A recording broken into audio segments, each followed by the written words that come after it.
have, I think, sometimes some good ability. So it's not like we're miles apart. We're miles apart in the standings right now, but I see them as the strongest offensive team and the solidest team that we have played. Now you lose. I haven't played Wisconsin for a long time. We haven't played, some others, but it's a good, sound team, Jeff, to summarize it, and they are where they should be. They've earned it, and hopefully we can peck at them today. And that's about as close to a compliment as you're going to get out of the head man of the Golden Gophers. And you have to include in there that he has played Michigan, Michigan State, and Boston University. So he is putting the Colorado College Tigers right up there on the top shelf. And I think we all agree that's where this club belongs. Now we've got to wait and see if they can put two nights together, which has not really happened since just prior to the Christmas break. That's our Sports Replay Coaches Corner for tonight. We're going to take a timeout here, come back and get ready for the start of this one. The Gophers and the Tigers are just a few minutes away. Stay with us. This is the city, Colorado Springs.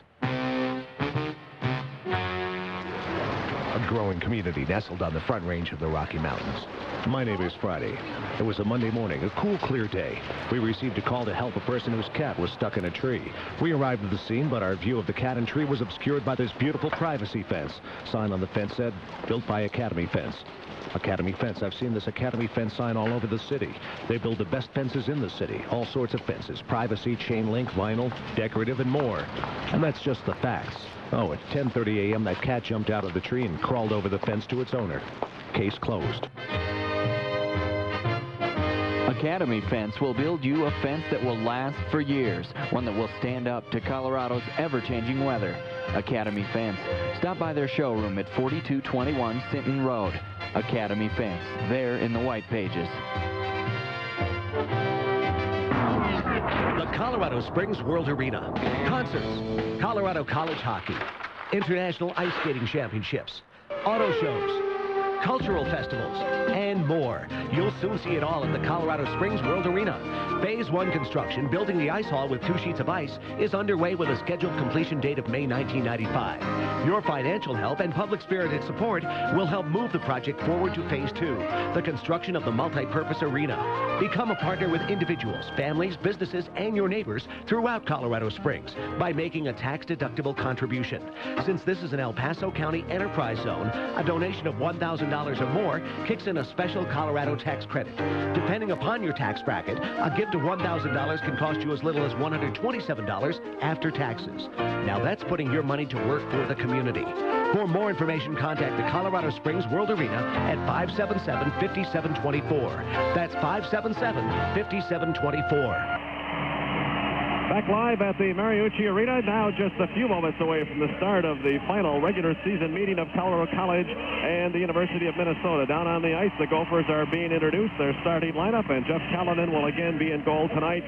The Colorado College Tigers have already had their starting lineup introduced, and Judd Lambert will go into the nets for the Tigers tonight. Part of it because it's his turn, as you heard Don Lucia say, and part of it's because Ryan Bach has a slight injury to his shoulder.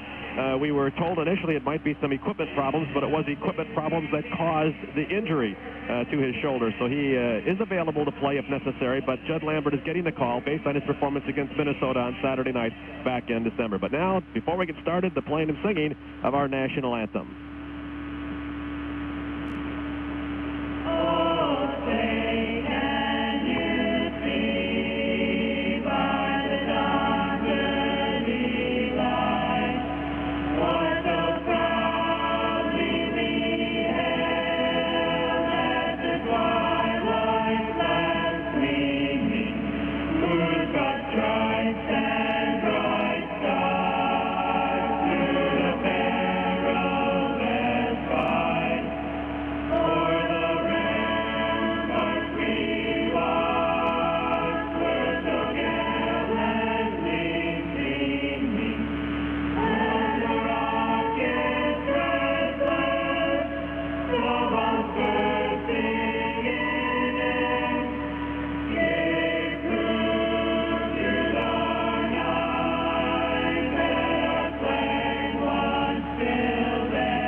indeed, it is the home of the Gophers. And we are about ready to play hockey here at the Mariucci Arena. Welcome back to the KRDO Sports Microphone, Colorado College Sports Information Director Dave Maras. And Dave, you've had a chance, as I have, to spend a little bit of time with some of the players today, and I get the sense this club really wants to have a good Saturday night performance and come out of here with 4 points.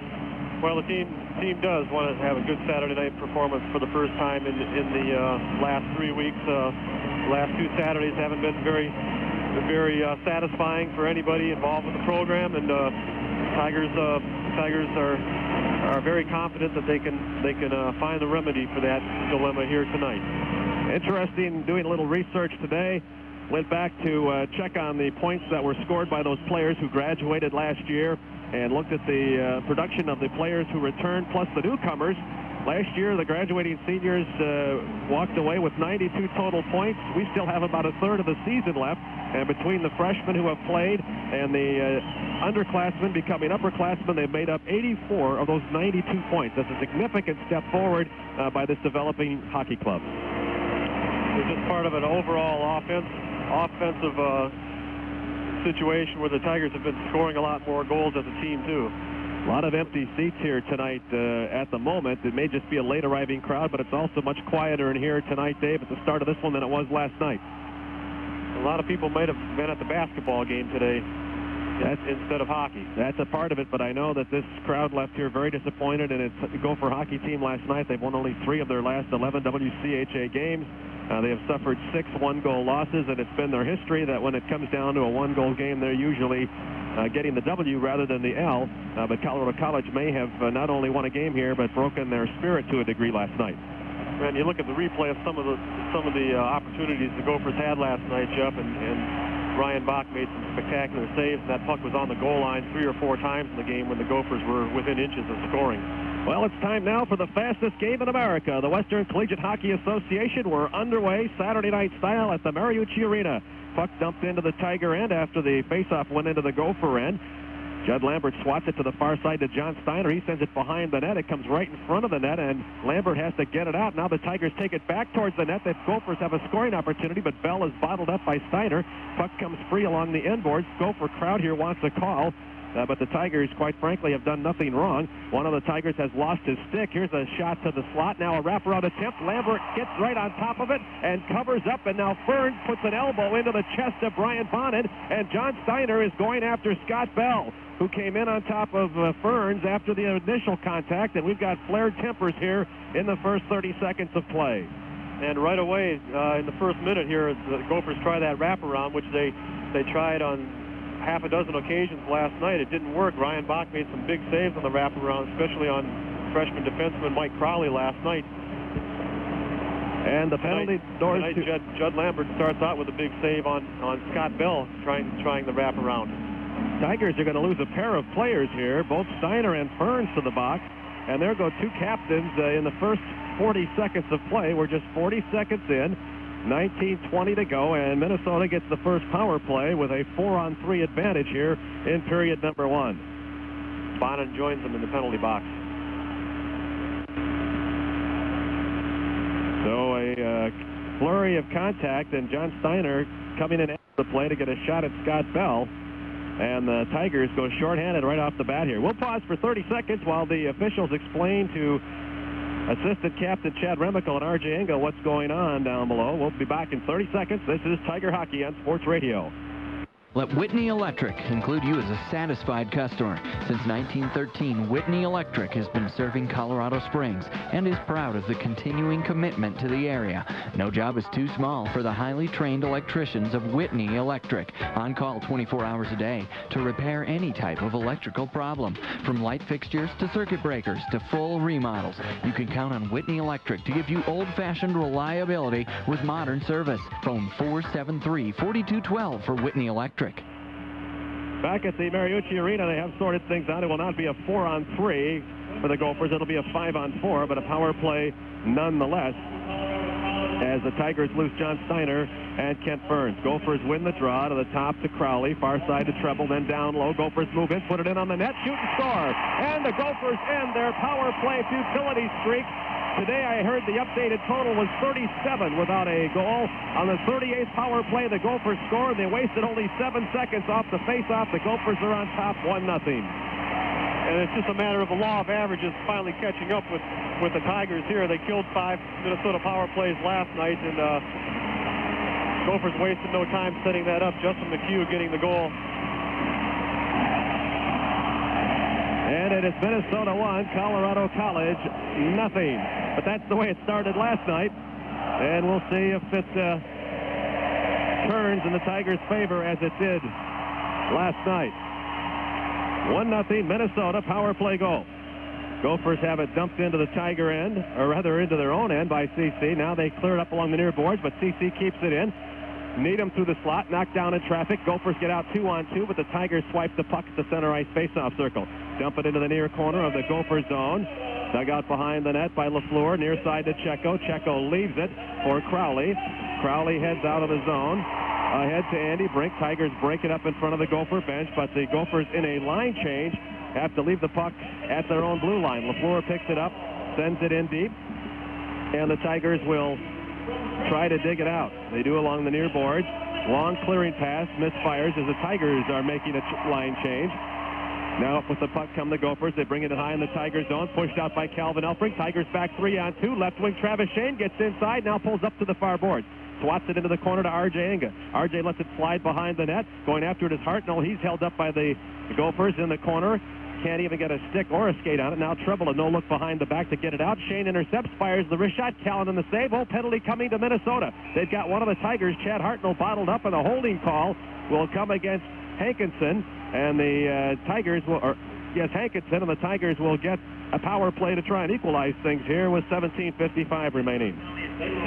Just a couple minutes into this game, Jeff, and both teams taking a couple penalties. The Tigers will get the power play opportunity now after surrendering the early power play goal to the Gophers. It was Justin McHugh from Treble and Ryan Kraft on the power play goal that put Minnesota ahead 1-0.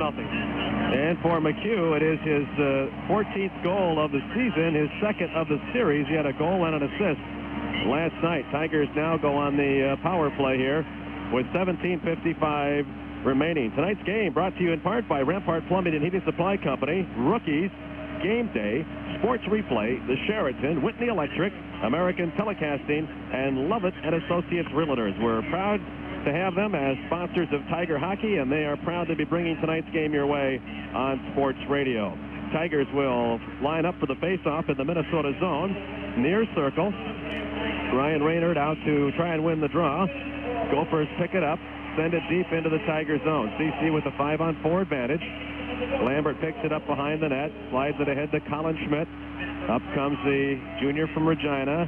Drops it high in the zone, and Scott Bell back skating, picks it off, sends it to the point. Tigers start to move towards the net once again. Wrist shot, Callanan glove save, and he holds on. Bell tried to clear it out. Rude grabbed it and quickly marched on the only alley he had towards the net, fired the wrist shot, and Callanan stops play. The Gophers had failed on 31 consecutive power plays prior to that power play goal, Jeff, and 37 in WCHA games. And they just announced in the press box here that it was Minnesota's first power play goal of 1995. They had not scored since New Year's Eve against Boston University on the power play. And they have the lead because of it, 1-0. Gophers behind their own net. Right to left comes Crowley. Tigers poke it towards the net. Crowley takes it back, hits Checo coming out of the zone. Tigers back skating, pick it up, send it towards the blue line. Treble pokes it away. Schmidt picks it up at neutral ice. Slides it back to Eric Rude. And the sophomore from Inver Grove Heights gets it to Calvin Elfring, who rips it through the end zone. Callanan gets back to slow it up quickly. Bell tries to clear it out. It comes right to Schmidt. Schmidt along the near boards, down low in the corner to Geronazzo, back behind the net to Raynard. Raynard comes near side up top to Elfring. Elfring pulls up and goes high in the zone to Rude. Far side to Geronazzo. Looks inside, fires the wrist shot. Callanan the pad save. Picked up by Geronazzo to Schmidt. Up top to Rude again. Tigers working the puck well. Back to Schmidt. Steps around Treble. Gets it to Geronazzo. Geronazzo dogged by Crowley. Dishes back to Schmidt. Up top to Rude. Rude pulls the trigger. Just missed wide. Comes to the near side and out of the zone. And quickly, Rude gets back to get it while Checo is looking for the breakaway attempt. Rude skates quickly into the Minnesota zone, pulls up at the point, slides it to Remickle. Remickle carries it in. There's a man open shot to goal for Jay McNeil or Jason Goodmanson. Jason Goodmanson. Jason Goodmanson with the goal as it slid past Chad Remickle. The Tigers have a power play goal, and we're even at 1 apiece. And that was a good, a very fortunate break for the Tigers. The Rude shot didn't even get through, and Jason Goodmanson was just Johnny on the spot, skating through the goal mouth area. The puck kind of trickled through the defenseman's legs there and lay there, and he beat Callanan, I think, right between the legs. We've played 3:31. We'll take a timeout and be back in 30 seconds. This is Tiger Hockey on Sports Radio. Game day in the Chapel Hills Mall is your source for CC Hockey apparel. Tiger Hockey sweatshirts and t-shirts, CC replica jerseys, and only at Game Day can you find CC fitted wool hats. Game Day has the most complete lineup of pro and college jackets in town. Over 50 teams to choose from by famous makers like Starter, Apex One, Pro Player, and Logo Athletic. Game Day is your only locally owned and operated source for pro and college apparel, hats, accessories, and collectibles. Game Day in the Chapel Hills Mall, lower level Sears Wing, a proud sponsor of CC Hockey. As we come back, Tigers have the puck in the far corner of the Minnesota zone. Sweezo leaves it behind, is hammered by Feeblecorn. Gophers dig it out, send it right back to where Sweezo's getting back up to Christopherson underneath. Centering pass, man open, backhander, kicked out by Callanan. And then as Christopherson goes to grab the rebound, it's poked to the far boards. And now LaFleur has it, sends it through the end zone, near side to Crowley. And the freshman defenseman puts it on the stick of Feeblecorn, getting out of the zone.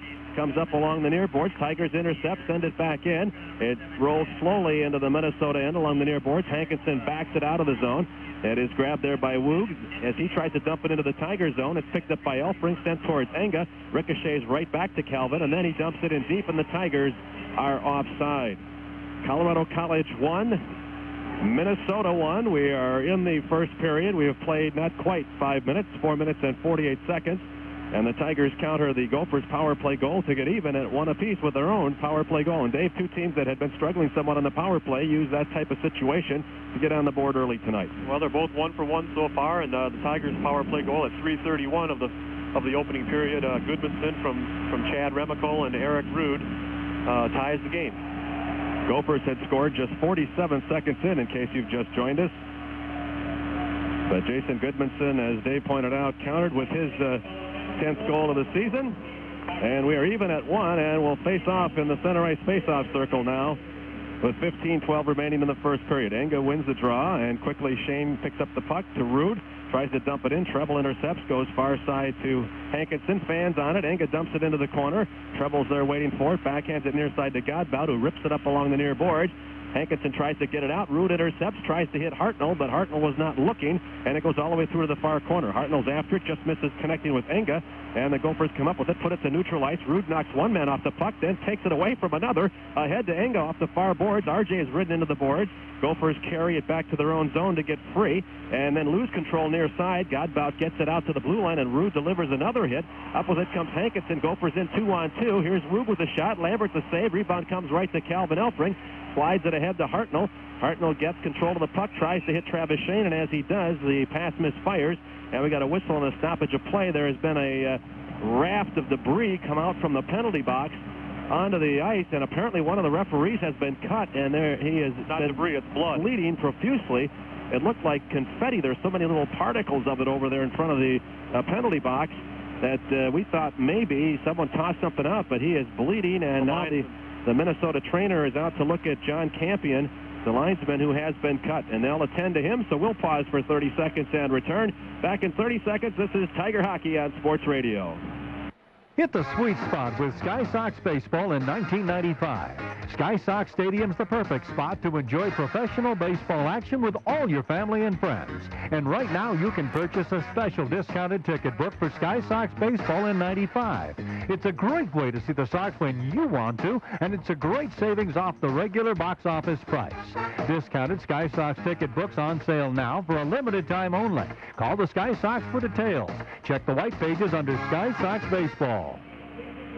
Back at the Mariucci Arena, John Campion now being ushered off the ice. They could not take care of him on the ice, and as we see where they initially started to attend to him, he has left a veritable trail of blood from the Colorado College blue line almost to the Minnesota blue line as he was cut and was really, really bleeding. That's all we can tell you. He's gone off under his own power. It's above his right eye, and they're going to administer to him. And let's see if the play will continue minus the linesman. The referees can make that decision, but apparently they feel that Campion can be sutured up here quickly, so they're going to give him the time to get that done. While we await the restoration of play here, we'll run down what happened in the league last night for those of you who may not have caught all the details, but things could not have worked better for Colorado College last night. The Tigers, in winning here 4-3, posted their first win since the 1990 season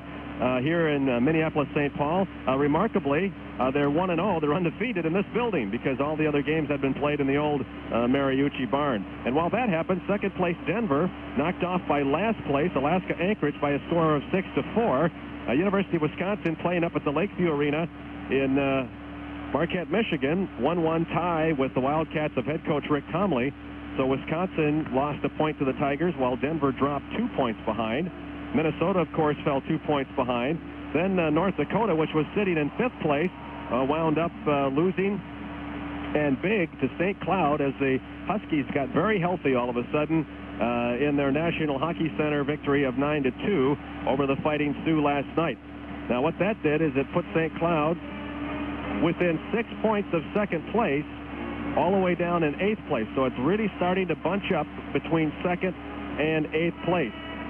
Northern Michigan moved to within 4 points of second place with its victory, or with its tie with the University of Wisconsin. The other game played last night, Minnesota Duluth skating to a 3-3 tie with Michigan Tech. Duluth has not lost since they beat Colorado College 3 weeks ago.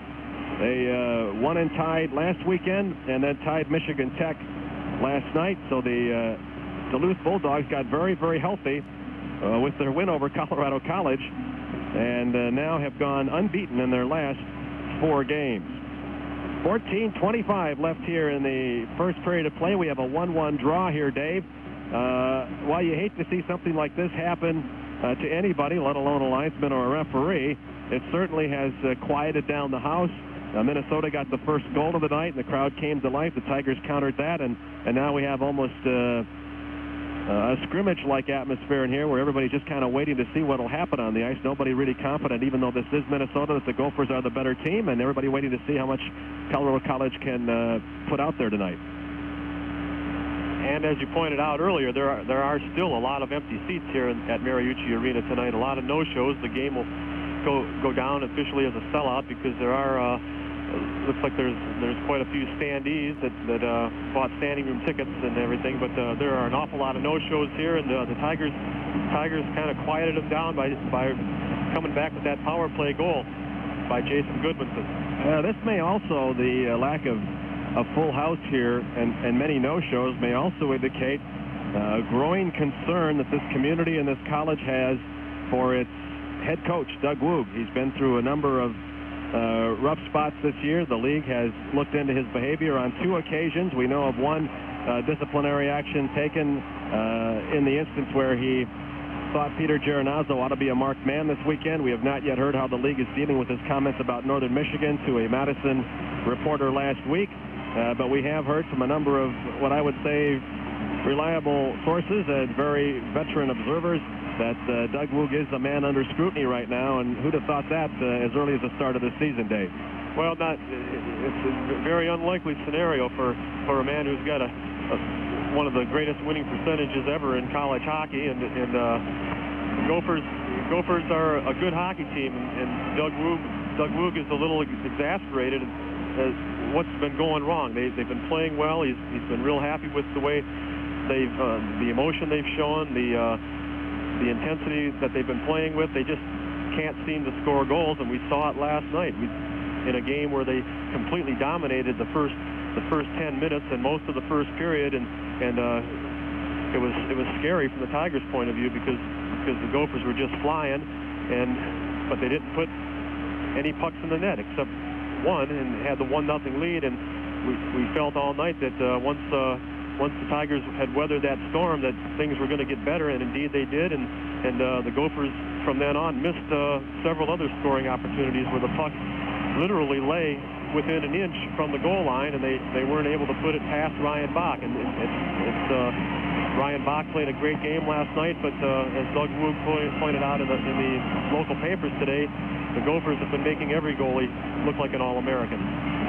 And Doug Woog has a career record against Colorado College of 37 wins and just 7 losses. Last night, only the 7th time a Colorado College team has dented this well-known and generally well-respected head coach. So as Dave pointed out, it is somewhat of a mystery, but when you're a head coach, I guess you live between the leather-bound covers of a mystery novel, never knowing one chapter to the next, game to game, how you'll be regarded and what your fate will bring. And up until 2 seasons ago, that record against CC was awesome for Doug Woog. The Tigers had actually won, I believe, 5 of the last 7 meetings between these teams dating back 2 seasons. And right now they are 4-1 over the last 2 years. Won 4 out of the last 5. We're back to action, although John Campion has not returned. And something else we ought to point out, they normally, when they have an incident where there is blood on the ice, get the blood off the ice. They have made no effort to retrieve the blood and get it off the ice. Sent to neutral ice by the Gophers. Now Bonin tries to hit Bell, coming in on the right wing. Steps around Steiner. Steiner pokes it away, though, and tries to take it back. Bell retrieves. Has come all the way behind the net, pushed towards the corner by Ferns, who also holds up the puck, pushes it to the near boards. Tigers go to dig it out there, but the Gophers come up with a centering pass by Kraft. Is picked off by Kent Ferns, puts it up on the left wing. Tigers aren't prepared for it. It comes to neutral ice, and the Gophers try to send it back, but we've got a hooking call coming with 13:45 remaining here in the first period, and it's going against the Gophers. And I believe Ryan Kraft is headed over to the penalty box. And the Tigers, who moments ago put a power play goal on the board to get even, now have another power play chance here. The Tiger power play worked the puck very well last night. They clicked on the one power play to get back into the game in the second period, tied the game 1-1, and that seemed to set the Tigers off. They came back shortly thereafter with the 2 goals within 37 seconds and took the 3-1 lead. So they're in a situation now where they have the power play again, and if they could make it click, we'll take the lead. Tigers win the draw. Puck goes into the Minnesota end. Gophers clear it right back to neutral ice. Eric Rude then along the blue line to Calvin Elfring, then back to Rude. Eric skates along the far board, sends it through the corner, and the Tigers are going to be guilty of offside. They have not seen John Campion return to the ice, the linesman who received the cut. Tigers are guilty of icing, not offside, so they'll bring it all the way back into the Tiger end for a face-off. 13:32 left in the first period of play. Tigers and Gophers deadlocked at 1 apiece. And CC on the power play for another minute 47. Here comes the face-off. Raynard wins the draw. Picked up in the far corner and sent near side to Elfring. Then to Colin Schmidt. Tries to push it ahead to Geronazzo. Fanned on the pass, but manages to dump it deep. Gophers bring it to the point to Root. Slaps it right back to Schmidt, who is immediately bottled up. Then McHugh tries to break it up. Geronazzo steps in to help out. It's poked to the point to Root. Root has to play the body, sends it down low, does a remarkable job of keeping the Gophers from a shorthanded breakaway. Now it's sent behind the net by Callan into the near side. Elfring will get there first, kicks it in the corner to Geronazzo. He's held up there. Tries to move it with his skate. Now Raynard comes over to help out. So does Schmidt. Pops free. Treble has it behind the net. Schmidt ties him up, pokes it away, but it goes right to Scott Bell. He tries to hit Nick Checo on a breakaway, but Root intercepts. Oh, and now he turns it over to McHugh, but Elfring will get there and carry behind the CC net. Elfring dumps it behind the net to Root. Root starts up the ice. A minute left on the power play. Dumped into the near side corner of the Gopher zone. Tigers want to make a change. Goodmanson in pursuit of Crowley, but he's got a full head of steam and is out of the zone. And the Gophers look like they're on the break right now. Here's Crowley with the shot. Lambert makes the knee pad save. It comes right to Ferns. Ahead to R.J. Enga. R.J. up on the left wing. Now return pass near side. In with it comes Ferns. Gets down low. Puts it on the backhand side towards Callanan. Over to the far corner. Enga digs it out. Now along the far boards. Up top to the captain. Near side to McNeil. Jay sizes things up, dumps it down low to Remical, who slides it back to the point to McNeil. Tigers get bottled up there. McNeil threads the needle down low to Goodmanson. Goodmanson back to McNeil, up top to the captain. He's ready to shoot. Now he slides it down low to Goodmanson, takes it off the inboard. Brings it far side to Enga. Now to McNeil. McNeil slides it to Remical. Wasn't prepared for it. Tigers had a good scoring chance there. Power play is over. McNeil takes the puck, though, and slides it far side to Enga. Enga comes in and gets down low. It's poked off his stick. He retrieves. Sends it to Remical behind the net. He has it poked away. Goodmanson is there, centering pass deflected by Callanan, or Enga would have been in. Out comes Scott Bell, one-on-one with David Paxton. Slides it to Bonin. Bonin the shot and the goal. Oh, was that a pretty play? Tigers didn't get back very quickly, and Brian Bonin, who had been pretty quiet since the series prior to Colorado College back in December, finally has a goal against CC, and it comes on a nice assist out of the far side board. And that's Brian Bonin's first point against CC in 4 games this year, and it was the result of the power play getting caught on the ice too long, probably a fatigue situation where the back checking just wasn't there because they weren't able to make the line change after the power play expired. I agree. That was an awfully long shift, and the Tigers could not get off the ice. We'll pause for 30 seconds and return. It's 2-1 Gophers. Back in 30 seconds. This is Tiger Hockey. Have you ever been down in Colorado? The year was 1880, and Colorado was just a baby then. Most honest, hard-working folks got up with the sun, ready to face the day. And Sinton wagons were delivering fresh milk long before the day's first light. See, they had. The people were counting on it, and they still are. That's why at Sinton Dairy, we still go that extra mile to keep Sinton customers happy with quality dairy products. When somebody's counting on you, you got to do your best. Sinton Dairy since 1880. We stand alone in our field. We are back at the Mariucci Arena, and the Gophers have taken a 2-1 lead on the strength of Brian Bonin's 16th goal of the year. Assist to Scott Bell and to Jeff Callanan, who actually deflected a Tiger centering pass to put Bell in transition. Tigers come back in along the left wing, dump it into the near corner. Gophers will go to dig it out. Zwackman sends it to neutral ice, picked up by Schmidt. Left wing pass to Elfring, swats it through the far corner. It comes behind the net, grabbed again by Zwackman. Heads back up on the right wing. Gophers try to send it in. Didn't get much on the pass. Tigers intercept. Now they come in high in the zone. Schmidt is knocked down, but manages to dish to the near corner. No call. Gophers will dig it out there. Brink is pinned to the boards by Raynard and Geronazzo. Puck still loose there. Tigers forechecking for it. Now it squirts free behind the net. Tigers intercept in the slot. Schmidt turns it around to Raynard. Back to Schmidt. Schmidt takes the shot. Callanan the glove save. And Geronazzo is hammered to the ice as he came close to the doorstep by Feeblecorn.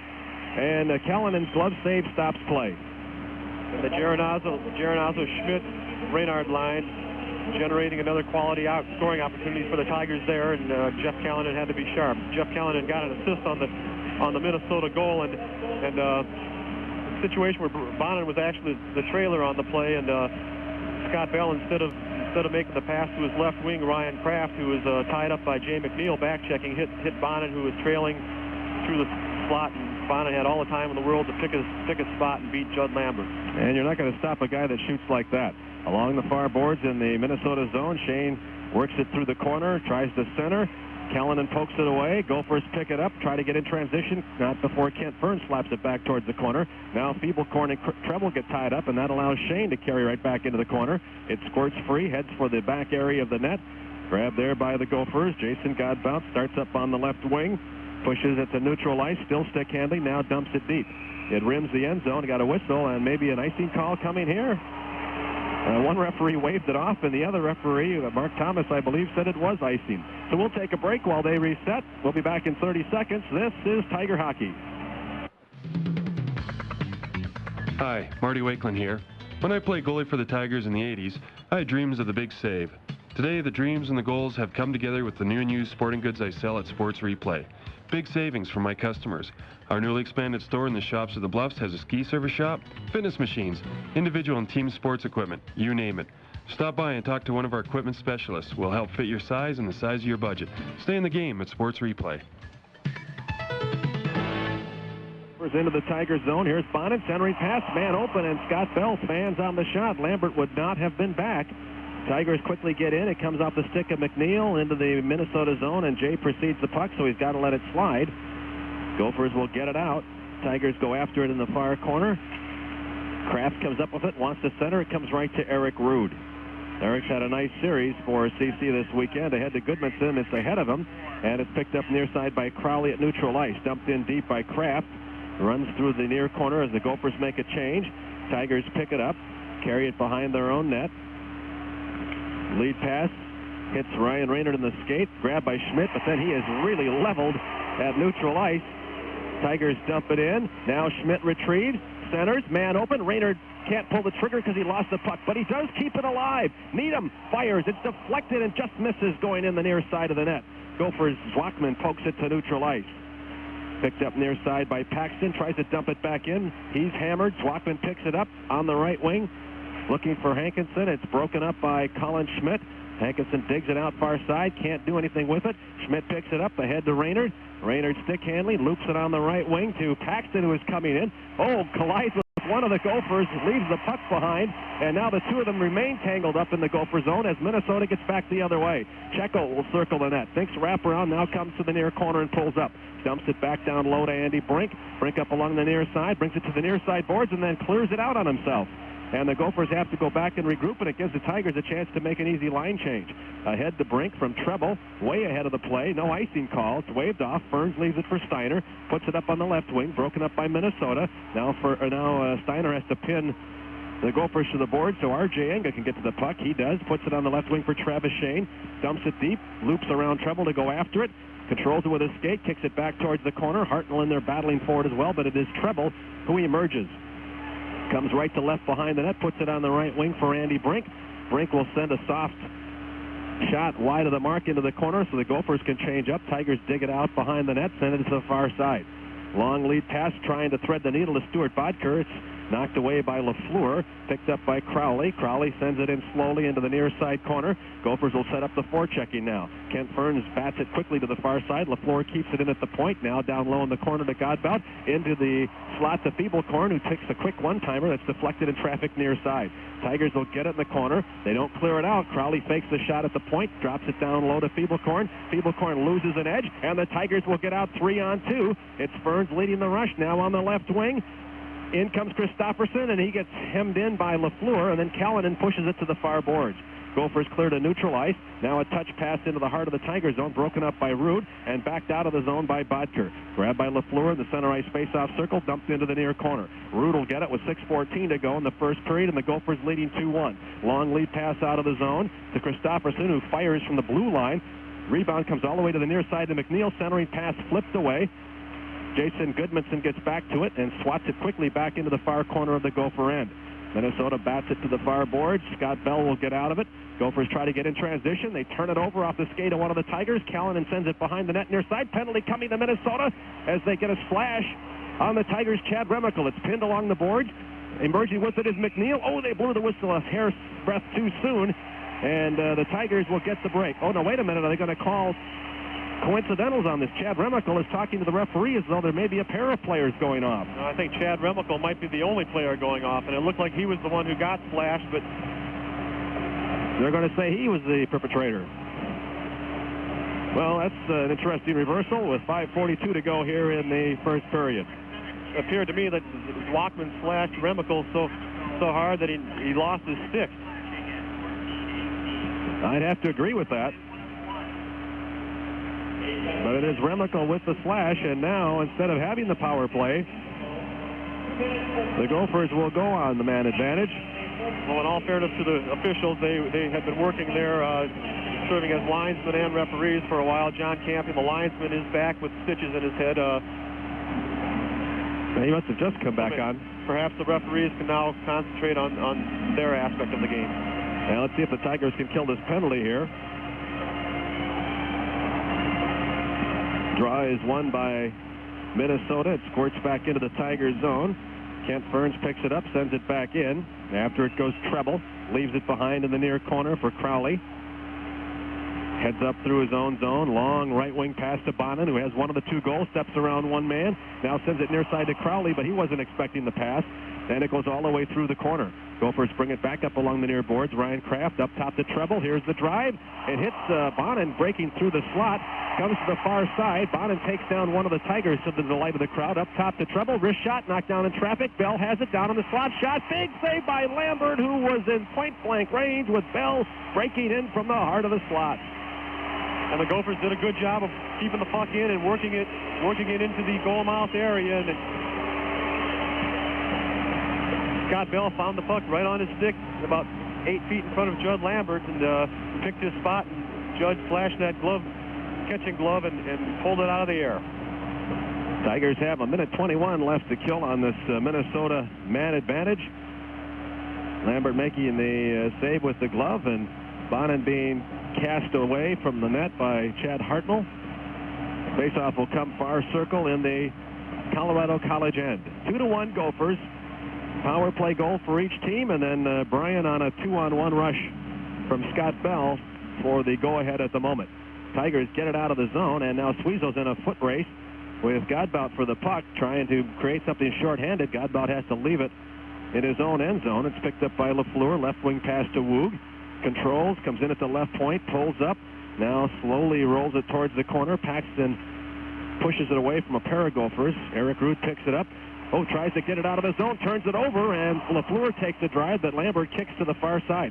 Gophers still have it in and have 50 seconds left on the man advantage. Paxton tries to clear it out, gets it to the far boards. McNeil flips it towards the point, and it's kept in by Godbout at the blue line. They had a couple of chances to really rip this thing out of there and didn't do it. Lambert slows it behind the net. Paxton again takes a try at knocking it out. Can't get it past a couple of feet. Now McNeil picks it up. Let's see if Jay just winds up and blasts the thing out of there. Gets it back to neutral ice, but right to where Godbout can get to it and still get one more good rush into the Tiger zone. At the point, Woog, now to Godbout. He's down low, wrist shot, deflected, stick pad near side by Lambert. 18 seconds left on the power play. Crowley into the corner to Kraft. Rude's all over him and takes the puck away. Paxton picks it up and sends it out of the zone along the far boards, and Treble will have to go all the way into the far corner, and that should effectively kill the penalty. They leave it at neutral ice. Tigers poke it back in as the clock counts down to 0. And now the Tigers have survived the penalty. We're back to even strength hockey. Gophers turn it over in neutral ice. Calvin Elfring picks it up. Now Bonin tries to take it away. Elfring maintains his ground, but does eventually relinquish the puck to Kraft, who dishes it near side to Crowley. Crowley has it poked away, retrieves, moves towards the net. Centering pass goes right between a pair of Gophers, and the Tigers get out. Here's Geronazzo on the left wing, has treble to beat, winds up, takes the drive, deflected into the crowd, and boy, that thing was a rocket after it was deflected. And we certainly hope no one was hit by that puck in the south end zone. We'll pause for 30 seconds here, our last timeout of the first period. Back in 30, this is Tiger Hockey. Let Whitney Electric include you as a satisfied customer. Since 1913, Whitney Electric has been serving Colorado Springs and is proud of the continuing commitment to the area. No job is too small for the highly trained electricians of Whitney Electric. On call 24 hours a day to repair any type of electrical problem. From light fixtures to circuit breakers to full remodels. You can count on Whitney Electric to give you old-fashioned reliability with modern service. Phone 473-4212 for Whitney Electric. Back to action here. Face-off coming in the Minnesota zone, far circle. In case you've just joined us, 2-1 Minnesota. Puck to the point. Elfring the drive. Callan in the save. It made it through traffic. In there is Christopherson to get a shot off. Delay penalty coming again. Let's see if this is going to be on the Tigers again, or is it going to be on Feeblecorn? It might even be Bodker.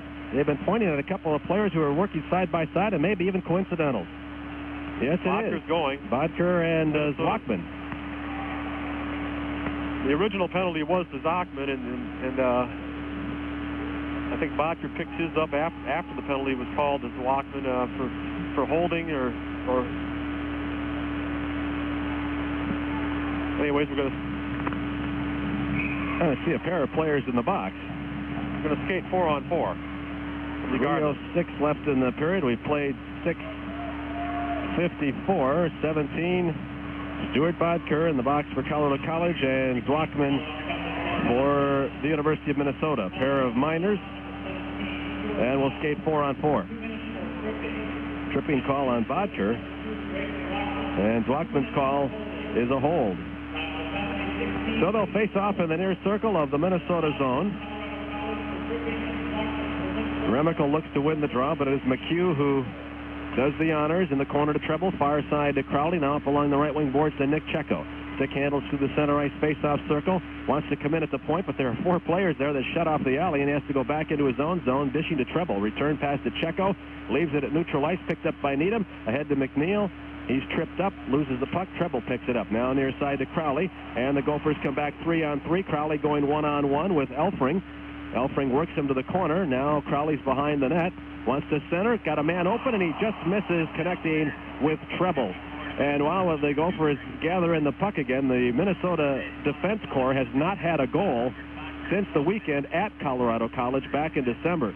In comes Enga on the left wing, pulls up, looks to center, now does, dishes off to Ferns, breaking through, poked away by the Gophers, and back comes Ryan Kraft with Scott Bell on the left wing. Kraft gets a screen from Eric Rude, pulls the trigger, and Rude is struck by the puck. It comes to the near side. Tigers get out. Goodmanson, a nifty pass off the near boards for the captain. He tries to return it to Goodmanson. They misfire. Gophers now will get out of the zone. Brink with it.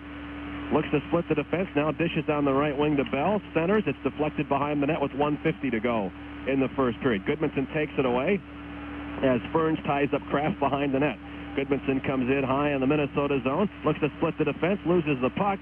It's picked up by Crowley. Hits Bonin. Quick dish ahead to Hankinson. Is broken up by the Tigers. Retrieved at the Minnesota blue line. Sent in on the left wing by McHugh for Bonin. He'll try to avoid a check from Rude, and in the process takes such an angle he goes off his skates to the near side. Tigers dig out the puck there. Paxton has it, slides it ahead. Shane wraps it around one man. Hartnell in pursuit. Crowley gets there first. Gophers will try to get out. They come back 3-on-2. Left wing pass to Hankinson. Carries in along the near boards. Is pushed off the puck. Crowley will pick it up in the corner. Hartnell tips him off the puck and retrieves. The penalties have expired. We're into the final minute of the first period now, and we're back to 5-on-5. Carried in on the left wing by Shane. Tries to get around Treble. Now pulls up. Wants to center. He's pinned to the boards by Treble. Hartnell comes in to help out. First of all, Shane dishes it back to the corner. Hartnell tries to send it behind the net. Tigers try to center. It comes right across the doorstep. Oh, the net is open. The Tigers poke it, and it comes free to the near side after Checo breaks it loose. Now backhanded behind the net. It comes right to Crowley. Crowley starts back the other way with 33 seconds to go in the period. Treble carries through the neutral zone, dumps it into the near corner. Puck is loose along the near boards. Tigers get out of the zone. Geronazzo to Schmidt. Drop pass up top for Raynard, but he's trailing the play too far, and the Gophers dump it in deep. Brandon Stege sending it in deep. It comes up towards the point, intercepted by Colin Schmidt with 10 seconds to go. Schmidt comes in at the point. Will he try one of those patented shots? Sends it across the doorstep. Callanan slides it back behind the net. We have 3 seconds left, and the puck will die along the neutral zone as the period comes to a halt. It's Colorado College trailing Minnesota 2-1 after one period. Back in 2 minutes, this is Tiger Hockey on Sports Radio. At the Sheraton Colorado Springs Hotel, they can accommodate just about any size meeting or catered event you may be planning. Conveniently located at I-25 and South Circle Drive, the Sheraton Colorado Springs Hotel offers 502 beautifully appointed guest rooms and suites. The Springs' largest selection of first-class function rooms for 10 to as many as 1,700 persons. Custom-designed menus to fit just about any budget and a well-trained Sheraton staff. Call today, 719-576-5900. The Sheraton Colorado Springs Hotel, waiting to welcome you. Attack! Gonna make you cough. Gonna make you suffer. Oh, my throat. Viruses don't like you. Show them no mercy. Take new Drixoral liquid caps. You can't buy a more powerful liquid cap for long-lasting cough relief. They last longer than Robitussin DM or Vicks Formula 44E cough syrup without a messy spoon. Hey, he's fighting back. New Drixoral cough liquid caps. Available in sore throat or congestion formulas. Take Drixoral. Fight harder. Use only a strong... Pleasant tasting Ricola, nature's way of calming coughs and soothing sore throats around the world for over 70 years. Ricola is the original herb cough drop from Switzerland, a unique blend of 10 organically grown alpine herbs and other natural ingredients. Ricola, natural, effective cough and sore throat relief. Ricola! Also available in sugar-free natural herb throat lozenges. Ricola! Hi, this is Bob Vila with Tim and Audrey Claffey, who took advantage of the big carpet sale at Sears. Bob, it was no contest. Sears offered us more. Yeah, the selection is unbelievable and great low prices. Well, excellent choice. Thank you. And if you're thinking of new carpet, get to Sears. Through Saturday, all carpet is on sale. Save $2 to $17 a square yard. All rugs and all vinyl floor covering on sale, too. There's no doubt about it. Sears made the difference. All floor covering on sale right now at Sears, bringing America's best to your home. Back at the Mariucci Arena, we are between periods number 1 and 2 with the Tigers on the short end of a 2-1 score, but a 1-goal deficit is where the Tigers were last night after one period of play. We welcome again Jeff Herzog, the alternate on this trip. An altogether different first period from last night in a game that really is up for grabs in terms of territorial control. Yeah, that game was back and forth the whole first period, and both teams had some good chances, and the Gophers just happened to get one more bias in that period, but again, there's nothing to worry about. I'm glad you're saying that. Don Lucia may not be saying that in the dressing room right now, but Don Lucia may not be saying a whole lot. The coach has a little flu bug, and we hear maybe some of your teammates have been affected by a 24-hour virus that has suddenly come on. Was there any truth to that? Yeah, a few of the guys have been complaining of some symptoms and don't feel that great, but we're able to go out here and play hard just the same. Play through those things, don't you? Yeah, you do to win. What is the overall fatigue level of this club? They're just coming off a stretch here. This is out of the last 18 games played. You've played 14 on the road, and remarkably, you're 11-2 during that stretch. Is this a tired hockey team that you're traveling with, Jeff? I don't think we're that tired. Of course, it's hard playing so much on the road. You only get 4 days back on campus, and then you turn around and leave again. But good teams can fight through those things and still win the game. I guess that's why you're the first-place Tigers as well. That's correct. What do you expect from your teammates here in the second period? I imagine not the amount of adjustments or the change of intensity level that we saw that needed to be made after last night. No, definitely don't need to change that much going into the second period tonight. I think as long as we keep playing hard, we'll get our chances and win the game. All right. Thank you very much, Jeff. Appreciate your time as always. Jeff Herzog of the Tigers. Now headed downstairs with all those numbers that the coaches like to play with. In case there are adjustments, he's got some numbers other than the official stats on some of the things that the media really takes a look at. And that, of course, will be what Don Lucia and Scotty Owens will debate with their players here during the first intermission. We'll take a 2-minute timeout, and we'll come back with our regular between periods Tiger profile. Tigers are trailing here 2-1 after one. Back in 2 minutes. This is Tiger Hockey. Hit the sweet spot with Sky Sox Baseball in 1995. Sky Sox Stadium's the perfect spot to enjoy professional baseball action with all your family and friends. And right now, you can purchase a special discounted ticket book for Sky Sox Baseball in 95. It's a great way to see the Sox when you want to, and it's a great savings off the regular box office price. Discounted Sky Sox ticket books on sale now for a limited time only. Call the Sky Sox for details. Check the white pages under Sky Sox Baseball. This is the city, Colorado Springs. A growing community nestled on the front range of the Rocky Mountains. My name is Friday. It was a Monday morning, a cool, clear day. We received a call to help a person whose cat was stuck in a tree. We arrived at the scene, but our view of the cat and tree was obscured by this beautiful privacy fence. Sign on the fence said, built by Academy Fence. Academy Fence. I've seen this Academy Fence sign all over the city. They build the best fences in the city. All sorts of fences. Privacy, chain link, vinyl, decorative, and more. And that's just the facts. Oh, at 10:30 a.m., that cat jumped out of the tree and crawled over the fence to its owner. Case closed. Academy Fence will build you a fence that will last for years, one that will stand up to Colorado's ever-changing weather. Academy Fence. Stop by their showroom at 4221 Sinton Road. Academy Fence, there in the white pages. Wake up, Colorado Springs. American Telecasting offers low-cost cable TV. American Telecasting's basic package includes ESPN, ESPN2, Nuggets on Denver's 2, PSN, TBS, and the Bulls on WGN. Channels every sports lover wants. Call 535-2800. Have American Telecasting installed for only $15 per TV. Call today because this is a limited-time offer. Call American Telecasting at 535-2800. That's 535-2800. American Telecasting, the low-cost, smart choice for cable TV. We are back at the Mariucci Arena on the campus of the University of Minnesota. We're between periods number 1 and 2, and the Tigers on the short end of a 2-1 game. Justin McHugh got it started 47 seconds in with assist to Ryan Kraft and Dan Treble. Minnesota 1, Colorado College nothing. Jason Goodmanson countered 2 minutes and 46 seconds later with an assist to Chad Remical and Eric Rude.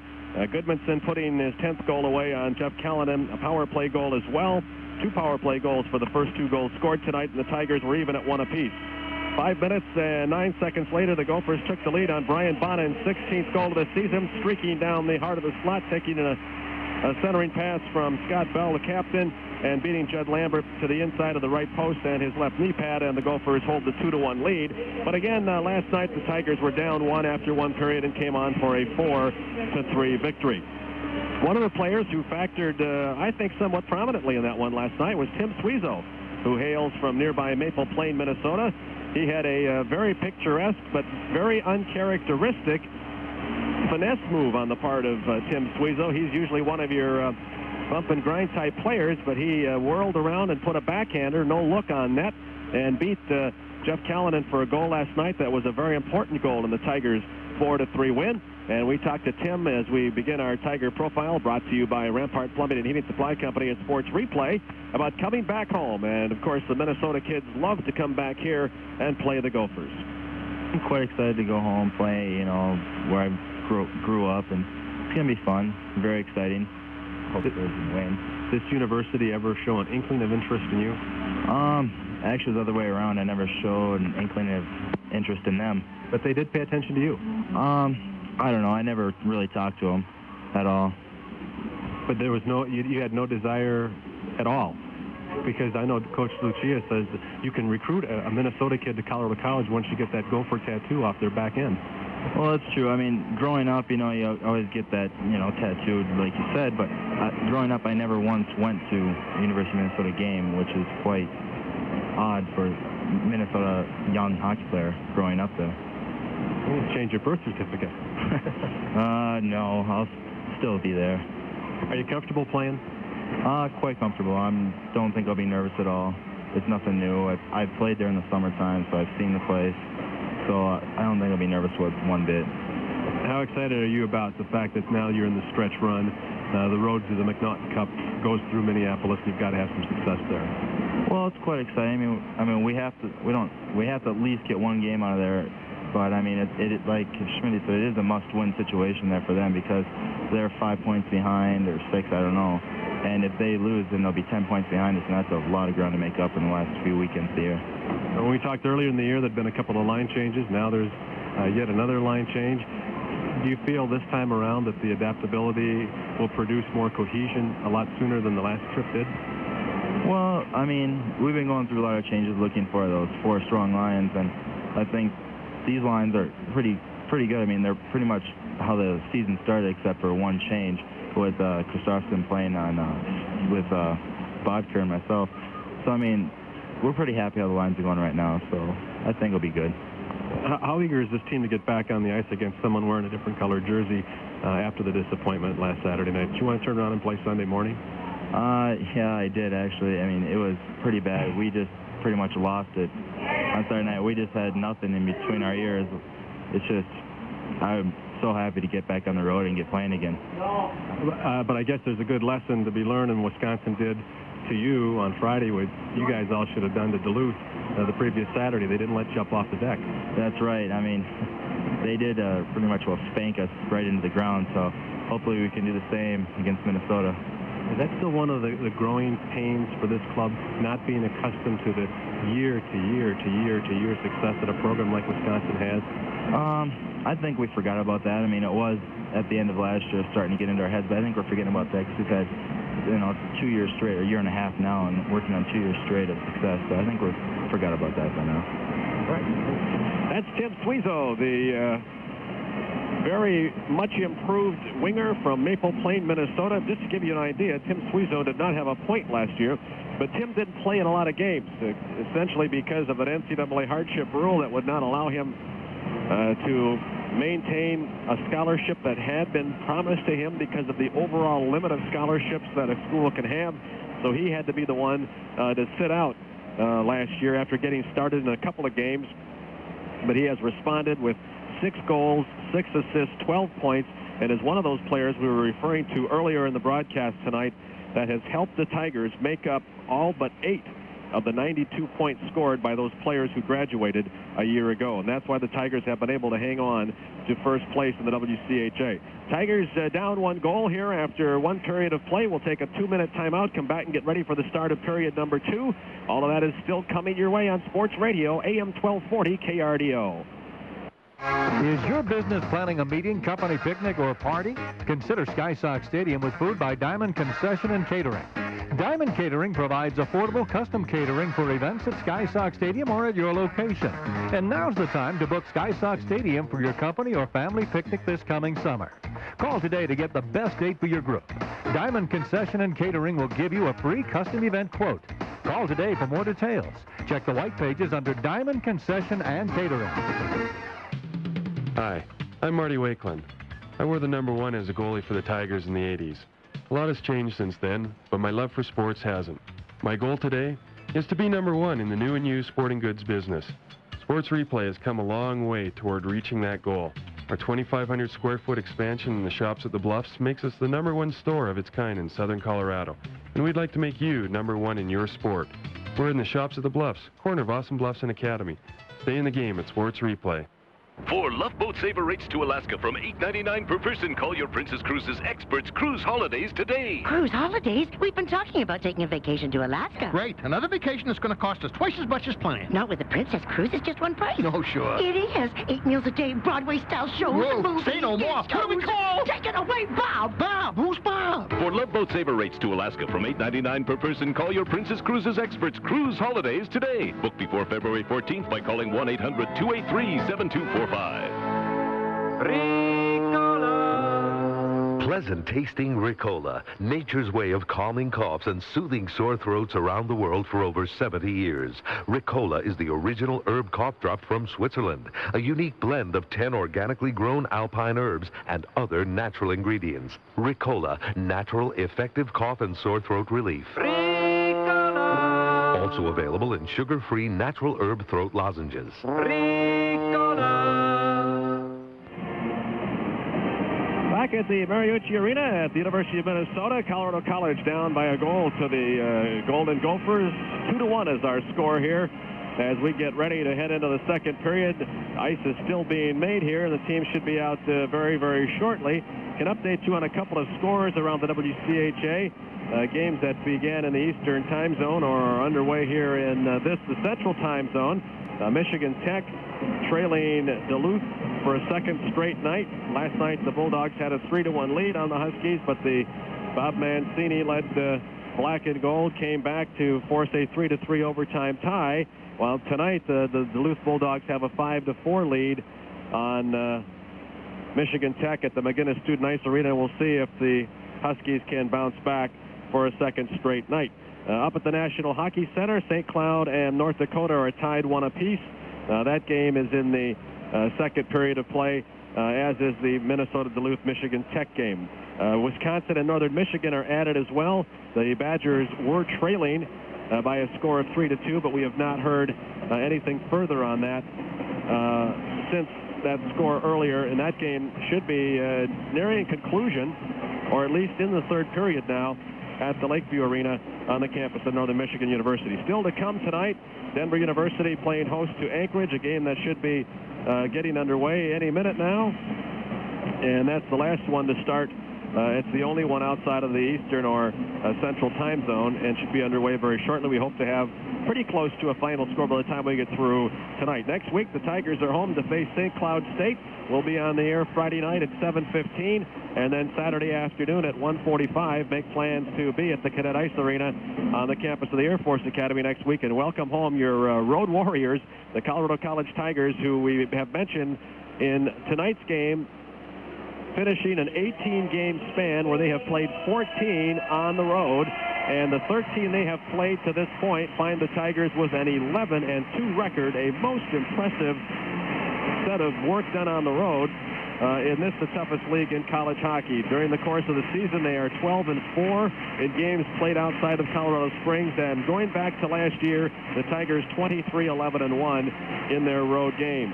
And, of course, an even more impressive statistic, the Tigers, for the second straight year, the only club in the WCHA which has beaten every opponent it has faced, and this year, the only club in the WCHA which has won in every building it has played in. So the Colorado College Tigers having a most impressive year so far, in possession of first place, a 6-point lead over Wisconsin, 7 over Denver, and 8 over Minnesota and Michigan Tech, rounding out the upper division. Both teams have returned to the ice. Dave Barras has also rejoined us here, the sports information director for Colorado College. And Dave, uncharacteristic from last night, the Tigers are 1 goal down as they were last night, but this was not the same first period we saw last night, and it's a game that is very much up for grabs, and the Tigers certainly have all the means to get even and go ahead. A completely different first period than last night. The Tigers actually out shooting the Gophers 9-7 on goal in the first period here tonight, and controlled a lot of the period territorially inside of the Minnesota zone. So the Tigers really have gotten off to a better start than they did here last night when they won the hockey game 4-3, but they're not really in any better shape, not in any worse shape, behind by 1 goal, and they got to feel pretty good about where they're at right now, although you never want to be behind. I think something else that's also very different from last night, the Tigers, at least in the first period, were not beaten to a lot of loose pucks like they were last night. They're also throwing their weight around reasonably well. They appear to be every bit as strong physically as their opponents, so we should have 2 even skating periods ahead of us. And again, that affords the Tigers, if they are as fresh as they have given the appearance in the first period, every opportunity to win this evening. Let's just hope the stamina holds up, Jeff. There was a little indication that some of the players were suffering from some flu symptoms, and we'll just see as the game wears on. It's a long trip and a long weekend, and it's a difficult chore to play six periods of good hockey. And the Tigers came out and played very well the first period here tonight. And did you remember to mention the hostile environment? The hostile environment. It's all the no-shows. Okay, we're about set to go. Hockey brought to you tonight on Sports Radio by Rampart Plumbing and Heating Supply Company. Rookies, game day, sports replay.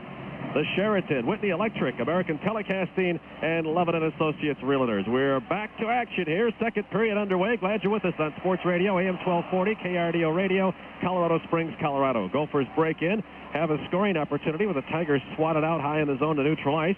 Gophers go back into their own end and then carry it through neutral ice, try to dump it in. Now it's carried in by Bonin. He's got a shot, fires, knocked down in traffic. Tigers take the rebound. Gophers forechecking, take it back. Kraft wants to center. Steiner pokes it out to the point. Gophers will keep it in. Bell has it along the far boards. We're playing even strength. Tigers hem Minnesota in along the far boards. Now Kraft works his way slowly up along the far side. Yields to Bonin. Bonin would like to center, but there's nobody in the zone. Now it comes to Kraft, who one-times it, and Lambert gets over quickly to seal it off. Tigers kick it out of the zone. Quickly, Treble picks it up, sends it back in. Got a whistle, got a penalty, an elbowing call coming with 19:09 left in the second period. 51 seconds in, we get the first infraction of the second period, and I believe the Tigers, Dave, will get the man advantage here. Looks like the Gophers are being called for an early penalty here in the first minute of the second period, and give the Tigers an opportunity to tie this game early on. Power play chance for the Tigers, their second of the night. They capitalized on their first. Minnesota 1 for 2 in the first period as well. This will go to the captain, who took a very huge penalty last night, which enabled the Tigers to maintain their 1-goal lead. The Gophers had pulled Jeff Callanan in the final 3 minutes, and Bell ran Ryan Raynard into the boards while the Gophers were trying to enjoy a 6-on-5 one-man advantage. And with the captain in the penalty box, the Gophers were not as effective as they might otherwise have been. Tigers now work right to left across your radio dial, dump it into the north end of this wonderful facility. It's behind the net. Gophers pick it up, try to clear it out, and do. Tigers' Eric Rude will go back to try and get the Tigers started, but now Judd Lambert, seen Checo in pursuit, tries to hit Calvin Elfring. His pass evades him. The Gophers pick it up at neutral ice and send it right back in deep. Rude picks it up. Fans on the right wing pass, now gets it to neutral ice. Gets some help from his teammates. Left wing to Ryan Rayner. Dumps it into the near corner. Now the Tigers will get into the corners after it and set up their power play. Gophers take the puck away and clear it out before they can get set up. And the Tigers have lost the first 43 seconds. Lambert comes up to the near circle, gets it ahead to Elfring, tries to thread the needle to Remickle. The pass is ahead of him, and the Tigers have iced the puck. We'll take a 30-second timeout with that delay of game. Back in 30 seconds. This is Tiger Hockey. More and More Moving and Storage makes moving easy. Call them for local, statewide, or worldwide moving. For residential or commercial moves, More and More is the one for expert packing and crating. Since 1958, More and More Moving and Storage has delivered your belongings safe and secure. More and More, a local agent for American Red Ball, is quality that keeps on the move. Call 632-1506 for a fast, friendly, free estimate. More and More Moving and Storage.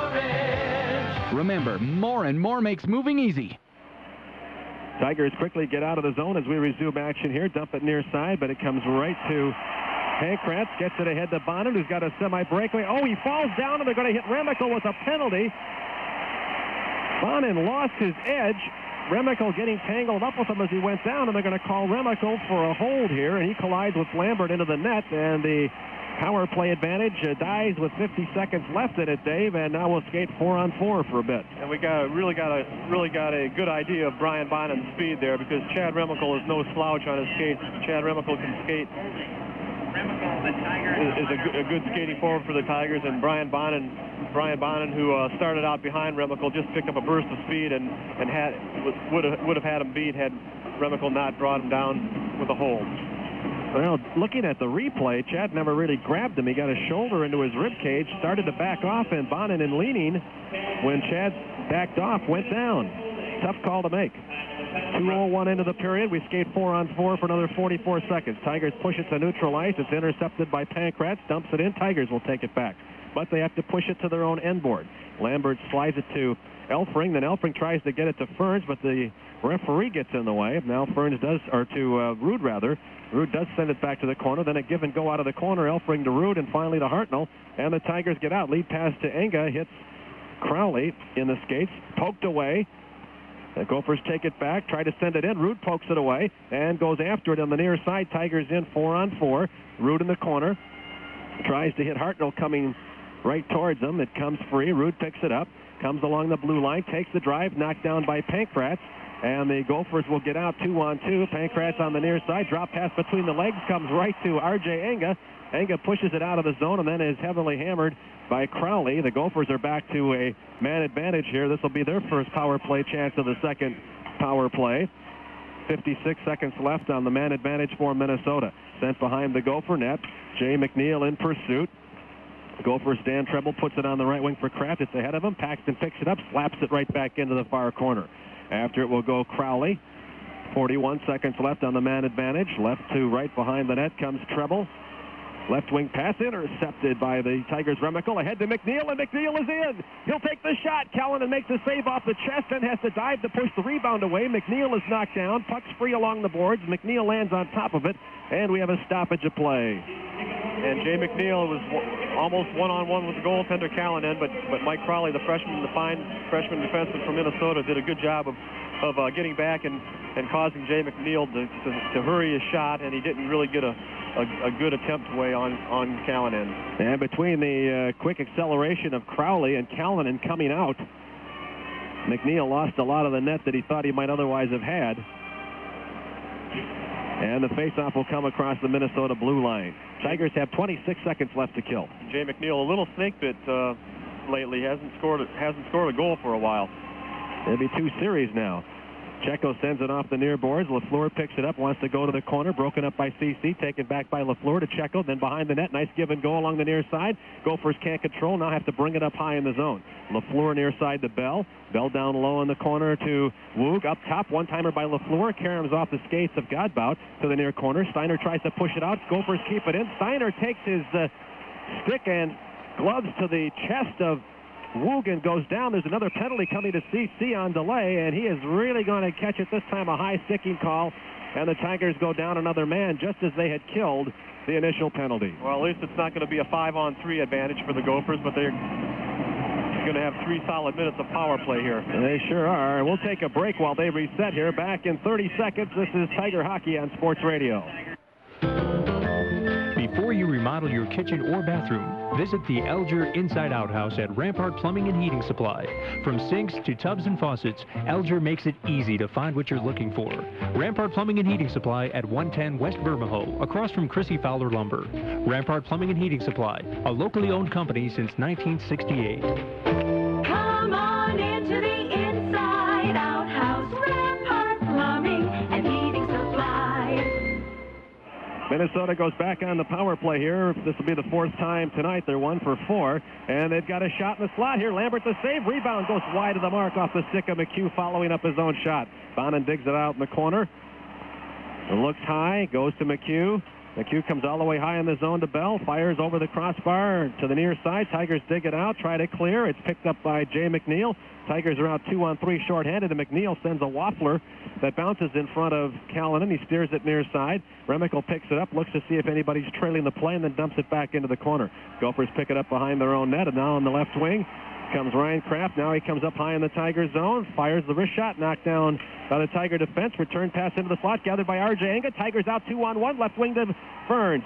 Ferns takes the drive, Callanan the save. Ferns grabs the rebound, looks to center, brings it near side. Now it's poked away, and he retrieves in the corner, backhands it, and retrieves his own pass. What a beautiful move, sends it behind the net. Callanan digs it out. R.J. Enga in pursuit. Gophers cannot get out of their own end zone here, and it's been Ferns and Enga pinning them in. 59 seconds left on the man advantage. Finally, the Gophers get it in. Kraft drops it at the point. One-timer by Crowley. Now he elects to go to the corner. Kraft digs it out there. Hartnell takes it away, pokes it to the point. It comes right to Crowley. He controls, tries to go to the corner, intercepted by Needham. Ahead to Hartnell. Hartnell has it poked away by LaFleur. 41 seconds left. Tigers with a good flurry here. Now it's grabbed by Bonin. Comes in 2-on-1. Here's a one-timer by Woog and a goal. Oh, that was a major league play as the Gophers got in 2-on-1. Bonin the quick centering pass, and Woog pulled the trigger, and the Gophers have a power play goal. It's 3-1. And a freshman mistake at center in the center ice zone by Stuart Bacher, who allowed the puck to get past him, and at the center red line along the boards, and the Gophers broke in 2-on-1, and Judd Lambert read the play well, but just couldn't slide across in time to stop that bullet by Danny Woog. It's one of those things where if you're Lambert and you see that coming, the first thing in your mind is, uh-oh, because you're looking at a 2-on-1, and with those two characters, anything can, will, and as is the case here, did happen. It's 3-1 Minnesota. We'll pause for 30 seconds. This is Tiger Hockey. Wake up, Colorado Springs. American Telecasting offers low-cost cable TV. American Telecasting's basic package includes ESPN, ESPN2, Nuggets on Denver's 2, PSN, TBS, and the Bulls on WGN. Channels every sports lover wants. Call 535-2800. Have American Telecasting installed for only $15 per TV. Call today because this is a limited-time offer. Call American Telecasting at 535-2800. That's 535-2800. American Telecasting, the low-cost, smart choice for cable TV. Dan Woog's 4th goal of the season, and the Gophers now have a 2-goal lead. Tigers back to full strength, dump down low for Geronazzo. Gophers get their first, send it up along the near side board. Try to poke it out of the zone. Tigers keep it in. Now dish to Geronazzo, wants to center. It comes high in the zone. One-timer by Elfring, right on the mark, but it is saved by Callanan. And a stoppage of play. 13:44 left here in the second period. And it's really a shame on that goal.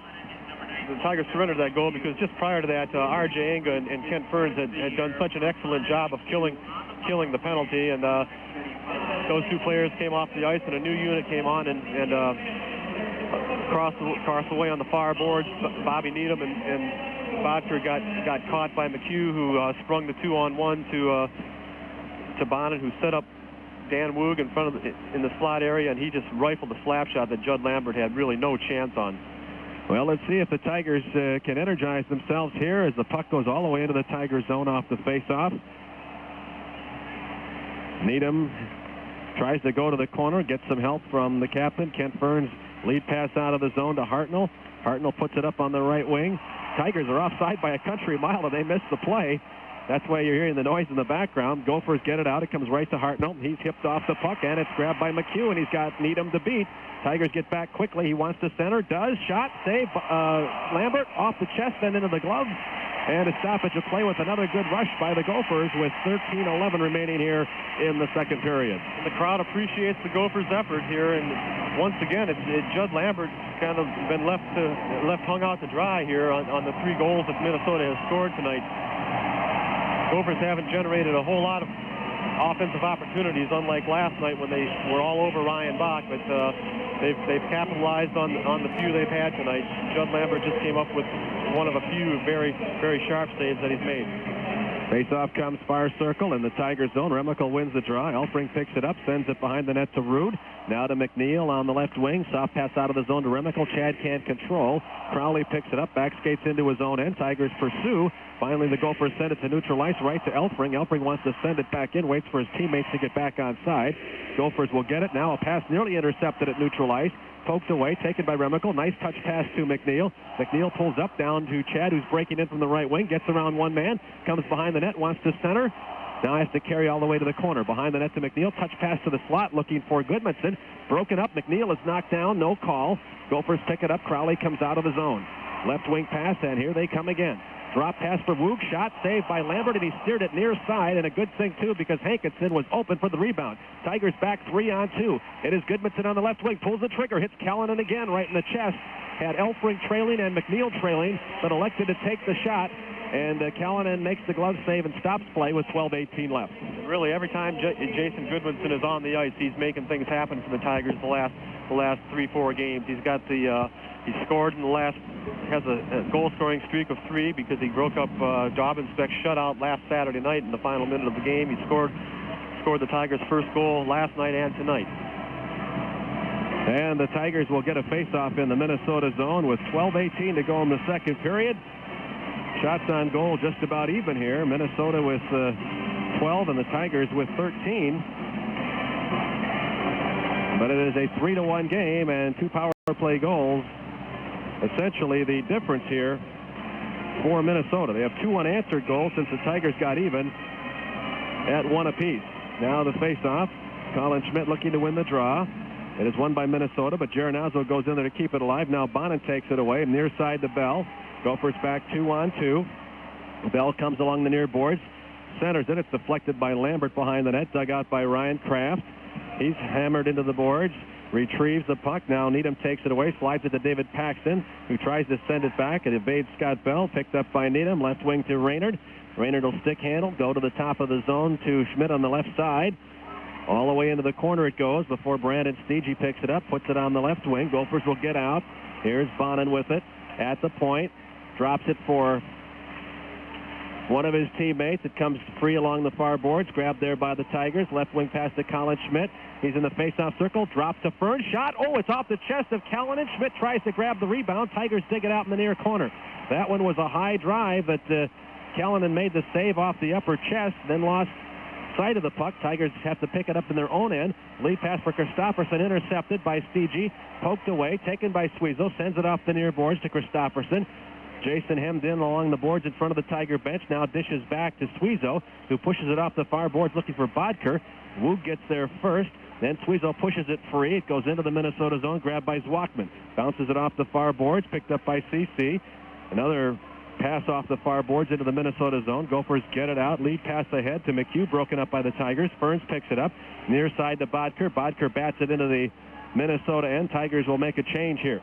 Gophers send it over the glass and into the crowd here near side with 10:44 left in the second period. 3-1 Minnesota. We'll pause for 30 seconds. Back in 30 seconds. This is Tiger Hockey on Sports Radio. This is Marty Wakeland, former goaltender for CC. These days I'm tending business at Sports Replay in the shops of the Bluffs. Do you know you can pick up tickets for the next Tiger hockey game at Sports Replay? Do you know you can get new or used sports equipment for a fraction of the retail price? At Sports Replay, we'll fit your size and the size of your budget, no matter what your skill level. Stop by our newly expanded store in the shops at the Bluffs, corner of Austin Bluffs and Academy. Stay in the game at Sports Replay.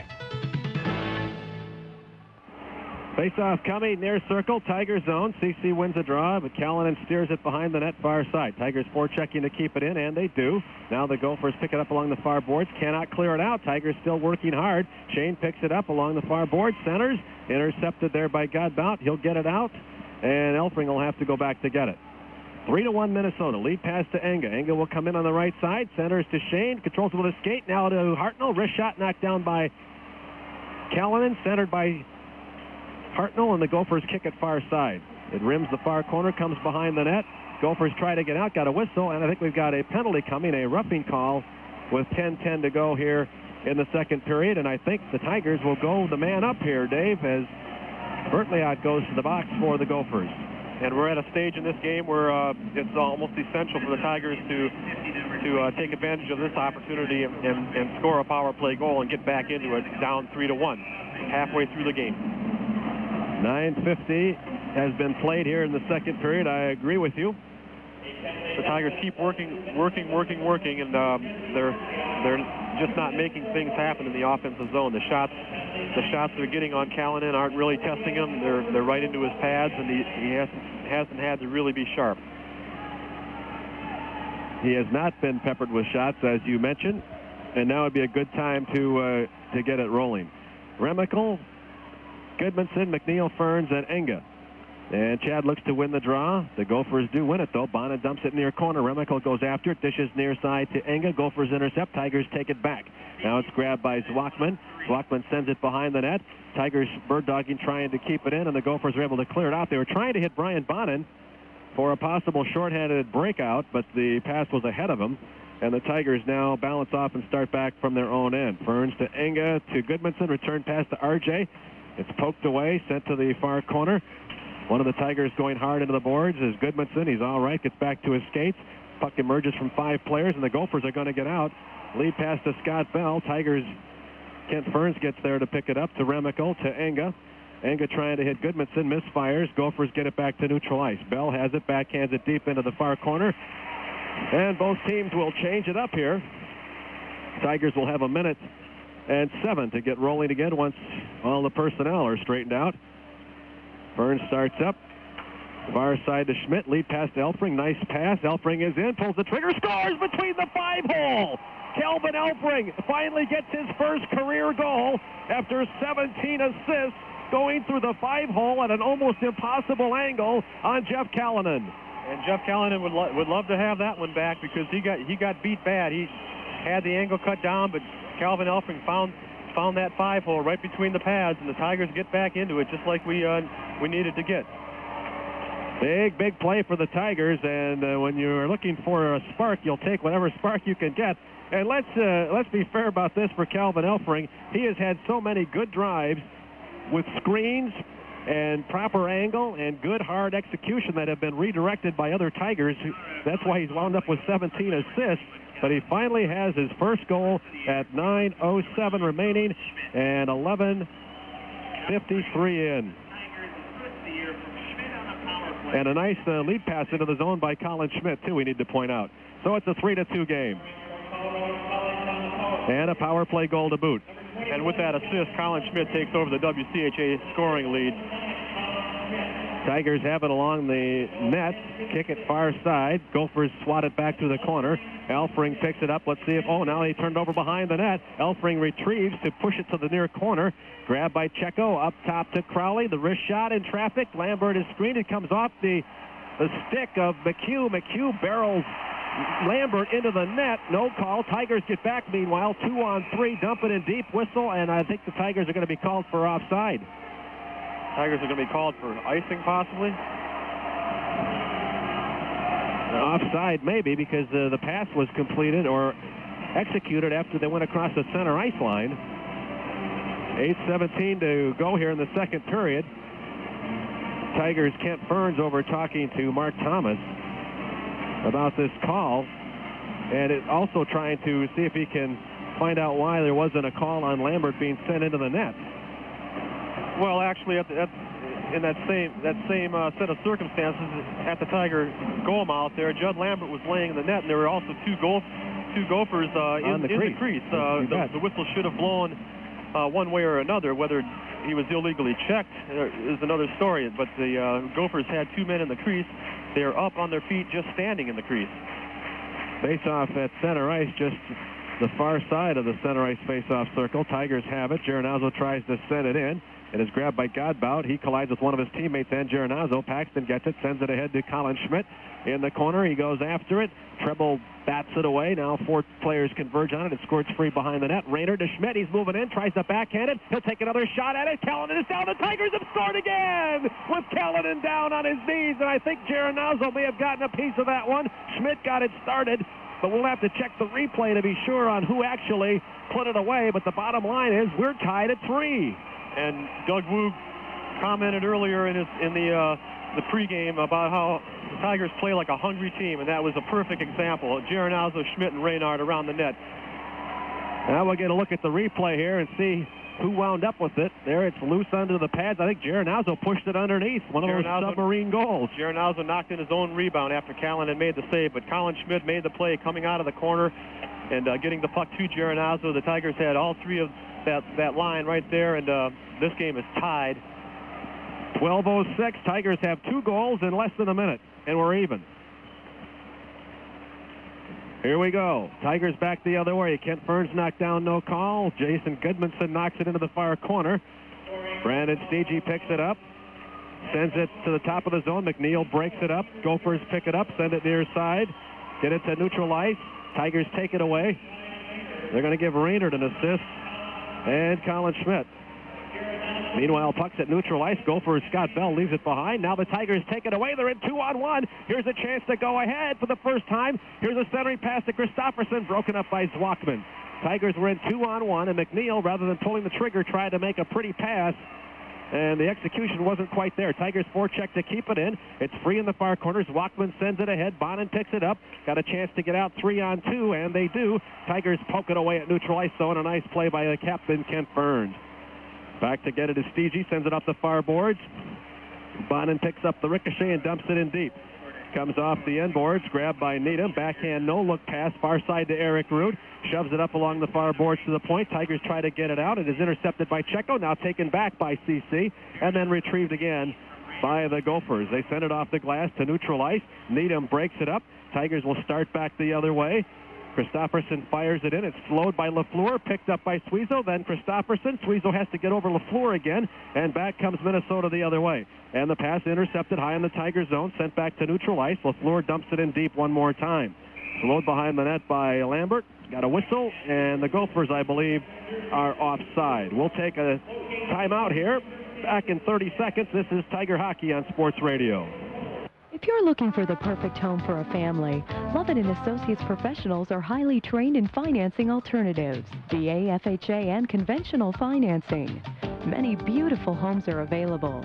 Nick Lovett, past president of the Pikes Peak Association of Realtors, the recipient of the Realtor of the Year Award, understands the importance of highly trained associates to help make home hunting a pleasure, not a lifelong endeavor. Call Lovett & Associates at 392-9031 when you're looking for the perfect home. Back to action here at the Mariucci Arena. Tigers with 2 unanswered goals here in the second period have fought back even for the second time tonight. They trailed 1-0, then 2-1 and 3-1. Now it's 3-3. Needham pulls up at the point, fires the soft wrist shot. Callanan the glove save, steers it far side. Hartnell slaps it back down deep. Wrist shot save. Callanan, ricochet on the doorstep. Callanan has to cover up as McNeil tries to pull the trigger, or Christopherson rather. And Callanan has to stop play after the fourth line comes through again to make life miserable for the Minnesota goaltender. Actually, it was Travis Shane who was being pulled down from behind there and in the crease area. He's got a lot of snow on his number, and Colorado College in the second period has. And you're accurately portraying the fact that I don't see that well. I thought it was Christopherson, but it was indeed Travis Shane. Well, 23 instead of 22. The Reynard, Geronazzo, Schmidt line comes back out. Gophers have it behind their net, send it along the near boards. We got a 3-3 tie as we enter the final 6 minutes of the period, and we got a collision along the boards in front of the Tiger bench. And a penalty coming. Pankratz collides with Peter Geronazzo, and let's see who goes off. Geronazzo getting up slowly, but headed towards the penalty box. And the Tigers being aggressive here with the lead within their grasp, now surrender another power play chance to Minnesota. And the Gophers, who had suffered through that long drought, have converted on. Oh, and a major penalty to boot. 5 minutes. Minnesota's already converted on 2 power plays tonight. Now they've got a chance to really take control of this game. And the Tigers go a man down for 5 minutes. That means the Gophers will have the better part of this period to try and get the lead back. Checking from behind is the call.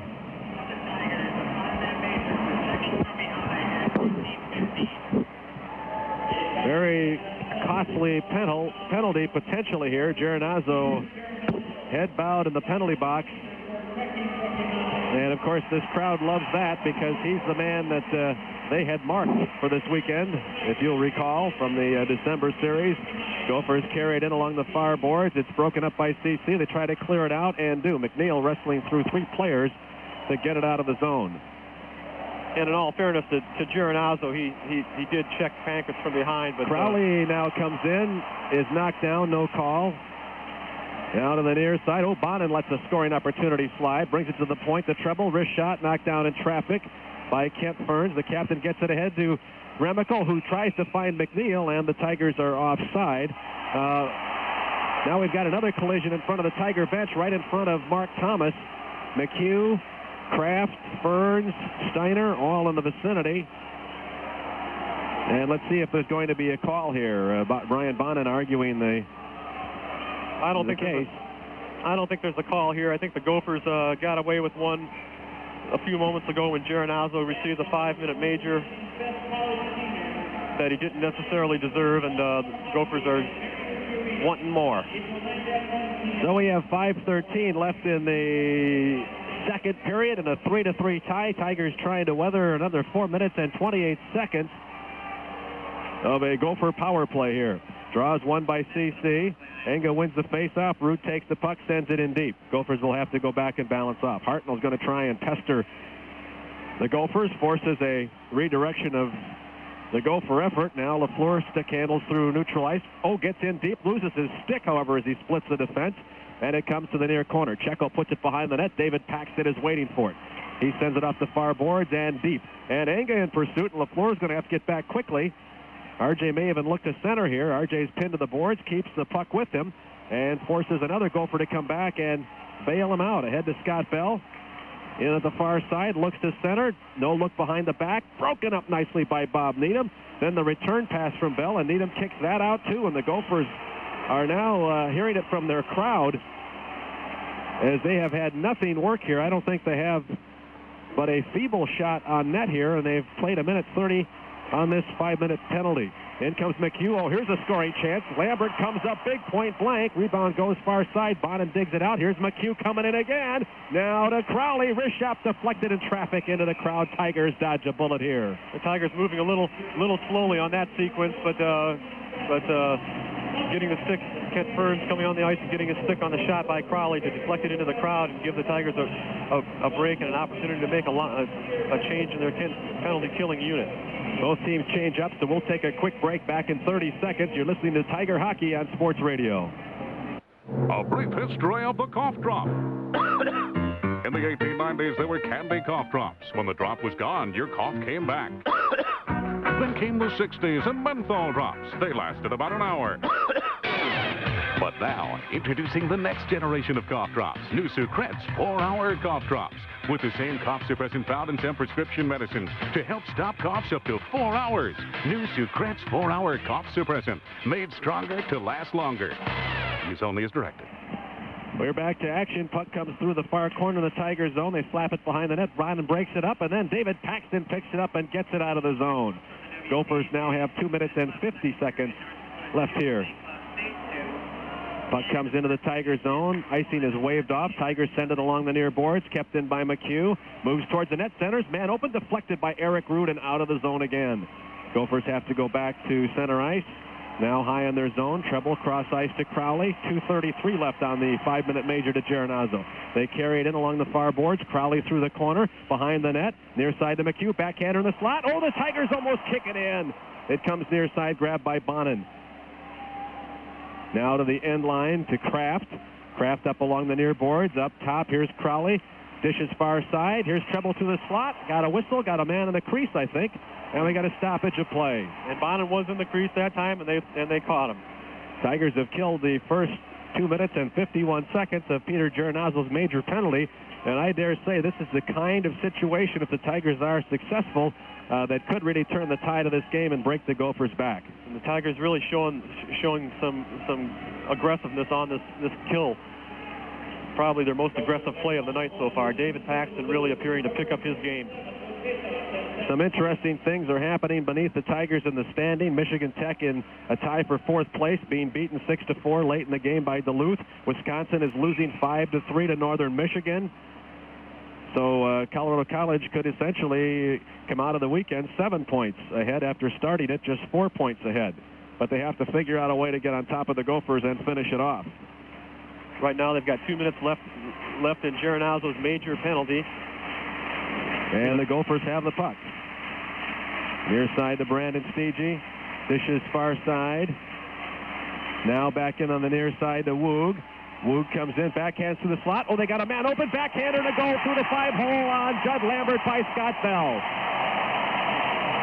Power play goal, number 3 tonight. The Gophers, who had gone 37 straight power plays without a goal, 31 in the WCHA, have 3 out of 5 tonight. And the penalty killing unit that time just over pursued, and the puck kind of slid through the crease, and the Tigers misplayed it.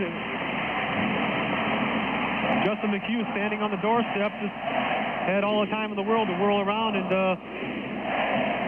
beat Judd with the backhand. Judd, it did go right through the 5-hole. Judd was on the ice. Puck went through his pads.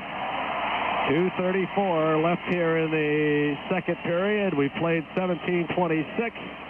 Gophers back on top. And Peter Giernazzo, we got a quick glance at him after the goal was scored. He had his head between his knees once again. Scott Bell gets the goal, number 7, his second of the series. Now Kraft drops it to treble, a drive, Lambert to save, the rebound, oh, they missed the open net. Tigers dodge a bullet.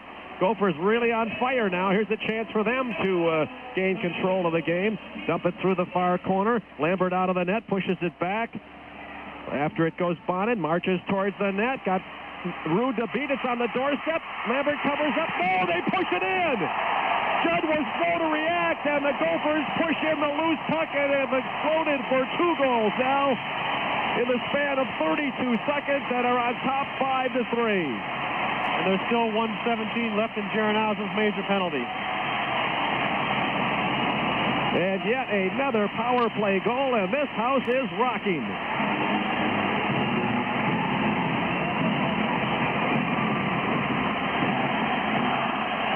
And now the Tigers, who had worked so hard to come back from a 2-goal deficit, have another 2-goal mountain to climb.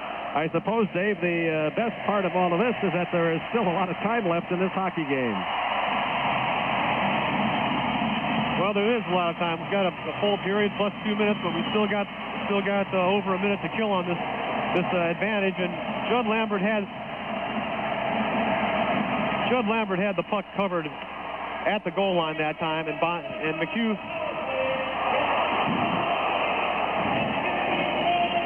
and just didn't finish off. He had the play saved.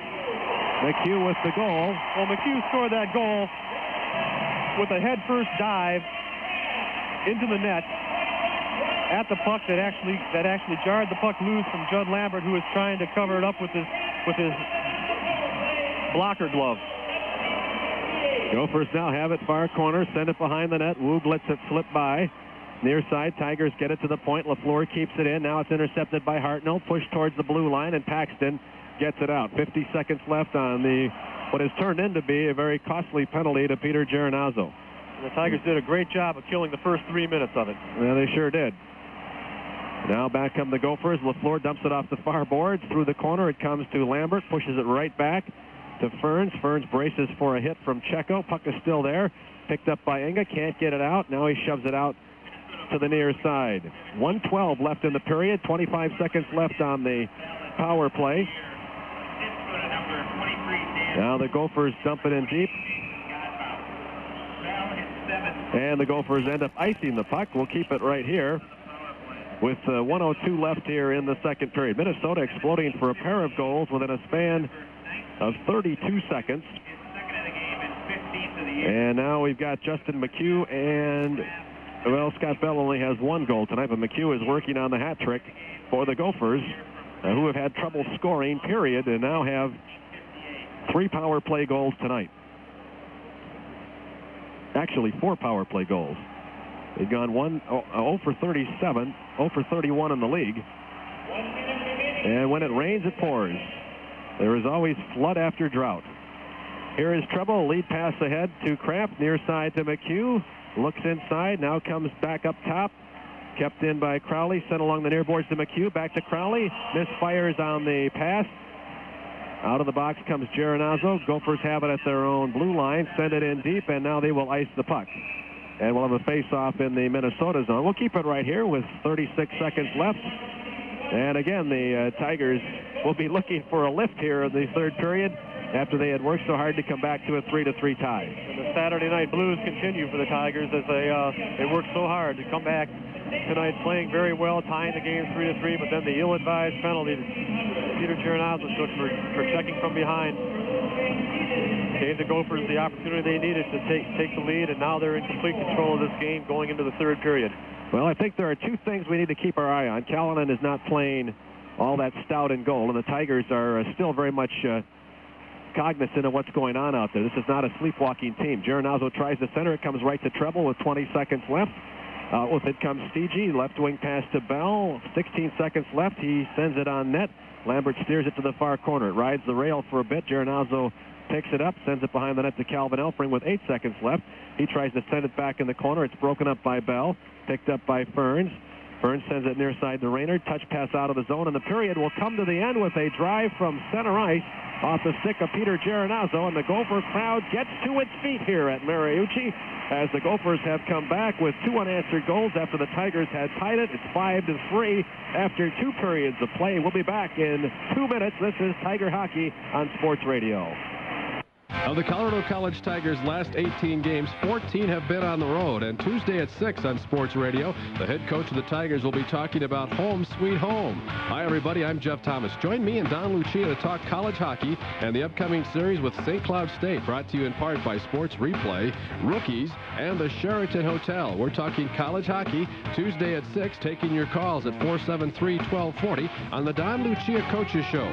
Tuesday at 6 on Sports Radio, AM 1240 KRDO. Most people don't think much about the weather until it sneaks up on them. At News 13, we think about it constantly. Especially what it'll mean for you. What will the roads be like in the morning? How should you dress your kids for school? Will there be any school to dress them for? And of course, the question we get asked most often. What about the weekend? These are all questions you need answered. And for all those answers, you need us. Craig Setzer, Terry Gerbstack, and News 13 Weather.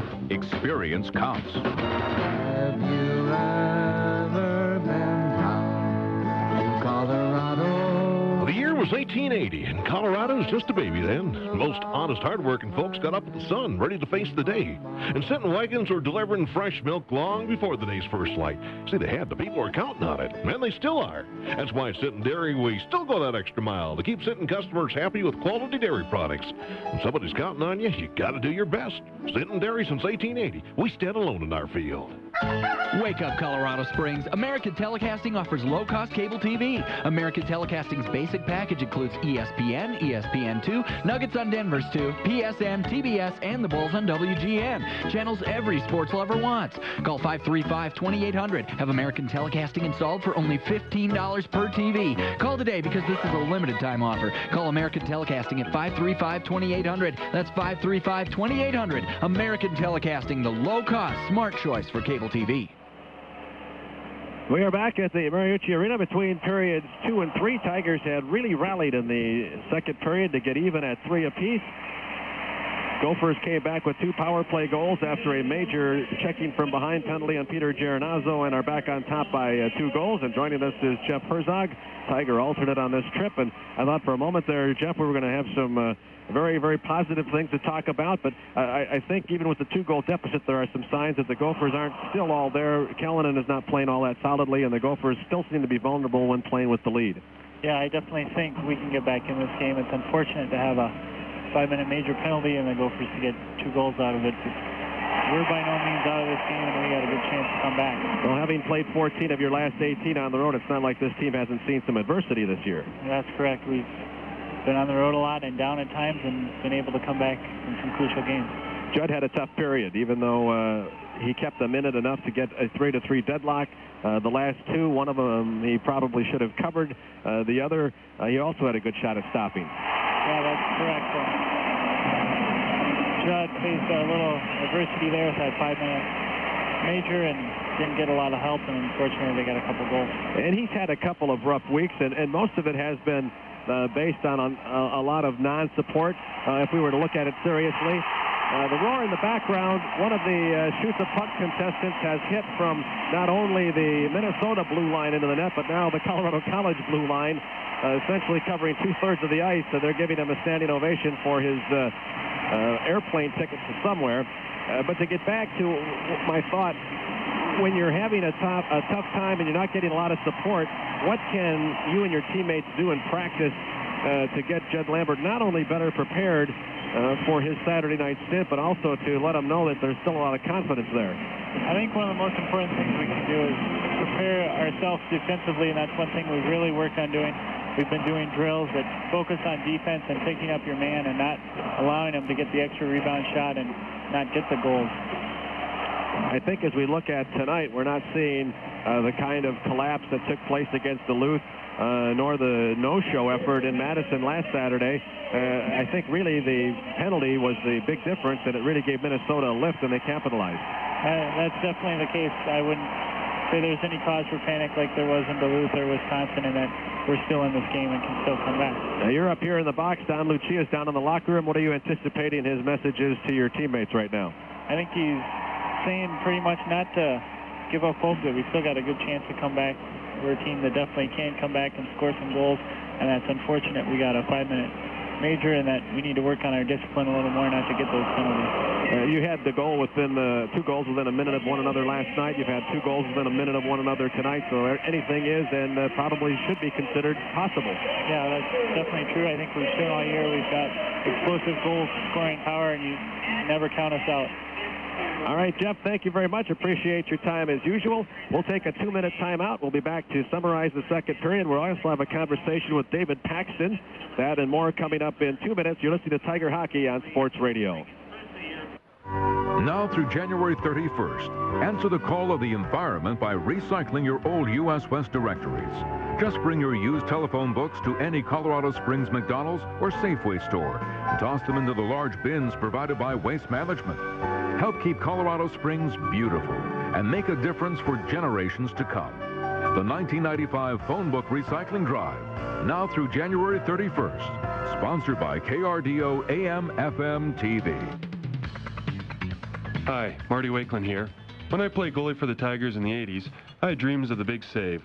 Today, the dreams and the goals have come together with the new and used sporting goods I sell at Sports Replay. Big savings for my customers. Our newly expanded store in the Shops of the Bluffs has a ski service shop, fitness machines, individual and team sports equipment, you name it. Stop by and talk to one of our equipment specialists. We'll help fit your size and the size of your budget. Stay in the game at Sports Replay. Hello? Yes, it's Mom! Bum? What bum? Mom! I'm talking on the cordless phone! You're choking on a swordfish bone? Cordless phone! Oh, cordless phone. Hey, Radio Shack's having a big sale. Cordless phones? On ice cream cones? No, Ma. Know anyone who needs a new, clear-sounding cordless phone? Good. We've got lots of them on sale this week at Radio Shack. You've got questions? We've got answers. Attack! Gonna make you cough. Gonna make you suffer. Oh, my throat. Viruses don't like you. Show them no mercy. Take new Drixoral liquid caps. You can't buy a more powerful liquid cap for long-lasting cough relief. They last longer than Robitussin DM or Vicks Formula 44E cough syrup without a messy spoon. Hey, he's fighting back. New Drixoral cough liquid caps, available in sore throat or congestion formulas. Take Drixoral. Fight harder. Use only as directed. Back at the Mariucci Arena, Colorado College on the short end again. 5-3 is our score. It was 2-1 after one period. Gophers built it to a 3-1 lead when Danny Woog scored. 5 minutes and 25 seconds, 5 minutes and 35 seconds into the second period. And the Tigers looked like they were a little bit on their heels, but they came back. A goal by Calvin Elfring, getting through the 5-hole on the Gophers. Jeff Callanan, set up by Colin Schmidt, and now an assist being added to Kent Burns on the power play. Tigers cut it to 1, and then in the span of 13 seconds, the Tigers come back with Peter Geronazzo stuffing one in right in front of the net on his own rebound, set up by Ryan Raynard and Colin Schmidt, and the Tigers pull even at 3 apiece. Gophers, though, after a 5-minute major penalty to Peter Geronazzo from checking from behind, come up with 2 goals in 32 seconds of their own, and both on the power play. They have 4 power play goals tonight. They had gone their last 37 power play tries in and out of the league without a red lighter, 31 straight power plays in the WCHA without a red lighter. They hadn't scored a power play goal in the entire month of January until tonight. Now they have 4, and they have built the lead to 5-3, and that's where we stand right now. Saves in the second period, 8 for Judd Lambert, game total of 13, 11 for Jeff Callanan, a total of 19. Tigers and Gophers almost dead even in terms of total shots, 28-26 overall. Minnesota shots directly on target. The Tigers have had 4 more at 22-18. The penalty to Geronazzo, though, has been the big difference here as we look towards the third period. Now we get into our sports replay and Rampart Plumbing and Heating Supply Company Tiger Profile, a conversation with David Paxton, senior defenseman and a player that Don Lucia has mentioned a number of times on his coach's show on Tuesday nights, is struggling a bit right now. Had a much better game through the first 2 periods tonight, but really has had difficulty clearing, hasn't been delivering the big hits. Looks a step slow for David Paxton. He is not a high-flying skater, but he is a step slow in the last few weeks. And we have talked with him about this trip to Minnesota, and he believes definitely in setting goals and following up. And as we launch into our Tiger profile for this second intermission, he talks about a goal that was set this week and one that has been reached. You know, at the beginning of the year, we all set our goals, and our goals were to win in the place we haven't won, which was northern Wisconsin and Minnesota, and we've accomplished both those goals so far, and we're really looking forward to coming in Friday night and putting out a good effort and seeing what we can make. And I hear, too, from the players almost to a man that coupled with the fact that no one from this club has ever won there and the disappointing performance at Madison, it's doubly important to get another game under your belt soon. Well, we came out in Madison, and we had a bad game. There's no way around that. But we want to redeem ourselves. We want to come out there and play the way we can play, which is a good, hard game, and not get involved in the penalties like we got caught up in Madison. I've asked a couple of other players this question. I want to ask you, too, especially as a senior. This club put a mission in front of itself after that horrible night in our studios when you saw the satellite feed of the no bid. Is all of that starting to weigh a little heavy? Is it wearing this club out? Are they tired at all? Is the grind becoming almost unbearable at this stretch of the season, Dave? No, I don't think so. I think Wisconsin came out and played a really good game last night. Dobbin Speck stood on his head a lot, and you know, we weren't clicking like we should have been, and we got behind ourselves and we got down on ourselves, and it all, you know, snowballed. But last year, you know, we were really disappointed not getting that bid, and so our goal was to win the league this year, and we're putting our best effort forward because we win that league, we're guaranteed to be in. What I'm getting at, it includes the last 3 weekends where you've been kind of on a roller coaster ride. Things really have, actually 4 back to Fairbanks. This club is not on all 8 cylinders like it was in the game prior to the break against Minnesota. You know, I think also we've been trying some changes with our lines and that. And coming back from Christmas, it takes a while for everyone to get back together. We had a good 10 days that we weren't even on the ice, and it takes a while to get back to that playing form. But you know, we're working on things every weekend, and we're trying to work on our weaknesses. And you know, last weekend we tried to work on defense when we could have used some more offense. But I think it's going to gel this weekend, and we're going to go out and see what we can do. As a veteran player, do you kind of sense where you are on the calendar and that it's time to cinch the belt an extra notch so that you can get that not only home ice but the NCAA bid? Oh, yeah, you can see it in practice now. Everyone's bearing down, working harder. You know, we're relaxed out there, but we realize, you know, we're down the stretch now, and if we put some games behind us and some other teams, they won't be able to catch us down the stretch. You know, there's the potential for a goaltender crisis here. And I know that the Blue Liners feel particularly responsible for some of that, even though everybody's got to play both ends. Do you want to sort it all out this weekend and give both goaltenders a chance to play and stay on that alternate system? Yeah, well, like Friday night we played a great game, and we gave Bach a lot of support. And Saturday night we weren't there with that extra step, and they were beating us to loose pucks. And Judd made a lot of the first stops, and maybe he let in a few weak ones, but he did play a good game. And and it's hard not to get down on yourself when you're in that position as a goalie or a defenseman. And we just got to back him up and come back and give him another good game on Saturday. And I'm sure as a senior, for the mental well-being of the entire club, you like to have everybody feeling like they're a part of it, and going back to one goaltender leaves somebody out. Well, I don't think we'll go back to one goaltender. Judd is still a great goalie, and Bach is too, and it's unfair to either of them to sit them out a whole weekend and get them off their game. Final question. Do you sense this club playing 2 complete games this weekend, regardless of the outcome, to build for the rest of the season? I think so. I think we're gonna play our typical road games and try to keep it simple and not do anything too fancy. We want to outwork the other team and hopefully come out on top. That's David Paxton, senior defenseman from Thunder Bay, and it is our Between Periods Tiger Profile, brought to you by Rampart Plumbing and Heating Supply Company and Sports Replay in the shops at the Bluffs. We're going to take a 2-minute timeout. When we come back, it'll be time to well, let's call it what it is. It's gut check time for the Tigers. They're down 2 goals.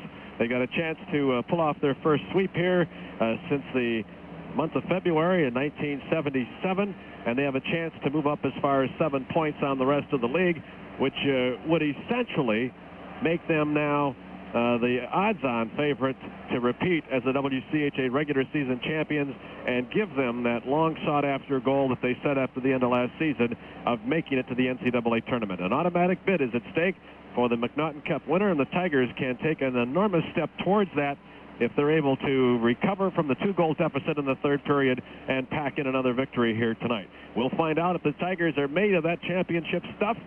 Recoveries are needed, and leadership is essential. We'll find out if that's part of their makeup here in the third period after we take this 2-minute timeout. You're listening to Tiger Hockey on Sports Radio.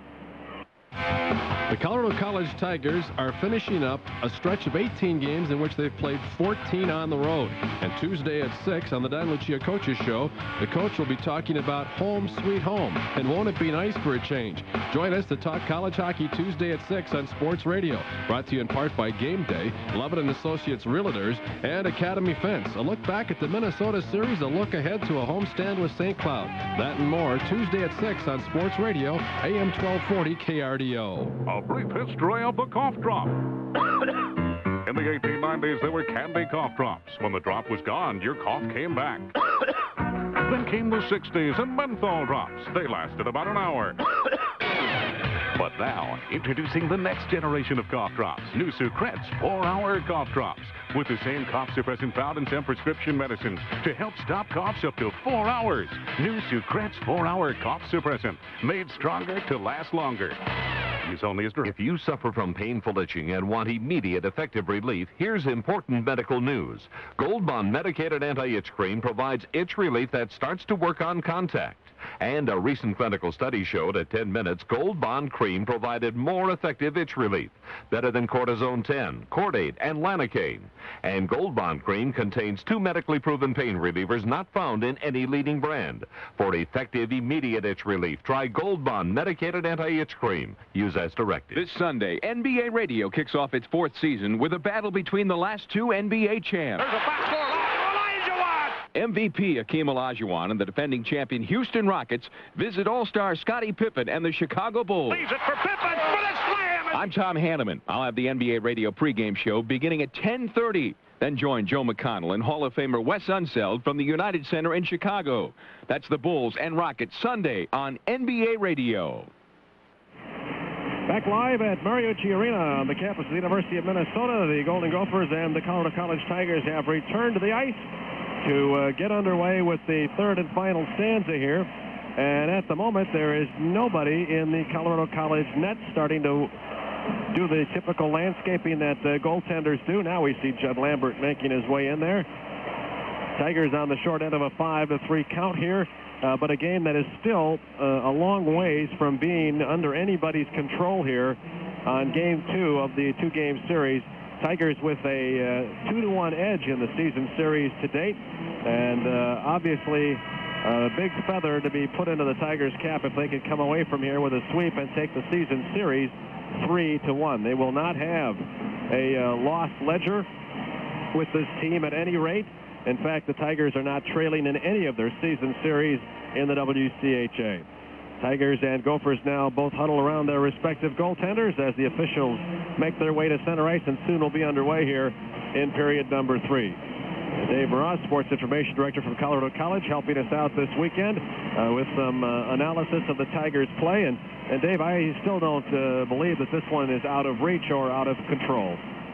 Well, the Tigers showed that last period, striking for the two quick goals that tied the game 3-3 after trailing 3-1.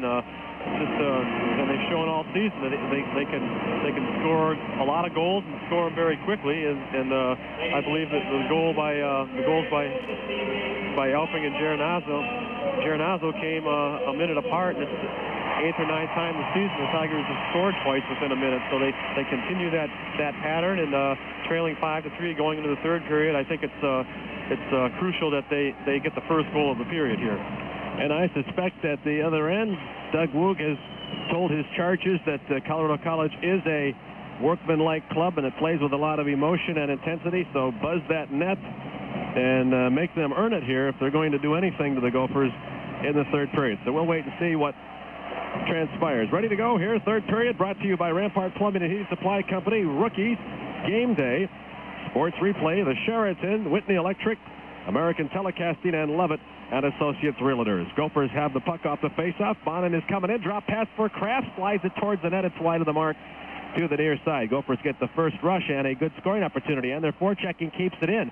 Bonin yields, though, to Calvin Elfring. Tigers get back. Elfring lead pass right wing to McNeil. Tries to tip it towards Remical. Gophers break it up. Picked up by Goodmanson. Fires. It's over the crossbar. Comes to the point. Elfring keeps it in. Slides it to the corner to Remical. He's hemmed in. Kicked out by Treble. Grabbed by Bell. Gophers back the other way. 2-goal lead for Minnesota, and a very short shift, only 36 seconds as the Gophers dump it in deep, and the Tigers dig it out. CC also makes the change. Sent to center ice, grabbed by Justin McHugh, slides it ahead to Andy Brink, back to McHugh. Tigers break that up. Now Brink goes after it, tying up Colin Schmidt, and Schmidt sends it right back to the far side, and now the delayed offside call is made by the officials. As the Gophers came in, they dumped the puck in with one of their men still in the zone. That means they could not touch it until the Tigers had yielded, and the offside call was made. 19:08 left here in the third period. Tigers down 5-3. Elsewhere around the league, Michigan Tech on the verge of losing tonight at home to Duluth. They're 2 goals down late in the third period. Wisconsin on the verge of losing at Northern Michigan. Denver is up 1-0 on Anchorage early.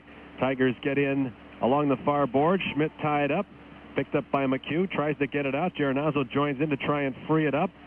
It's still along the far boards. Kick towards the point. Tigers slap it back. Gophers take it away and send it to the near corner. It's grabbed by Geronazzo there, then LaFleur, then up along the far boards. Then Colin Schmidt takes it away from Justin McHugh, centers it right to Crowley.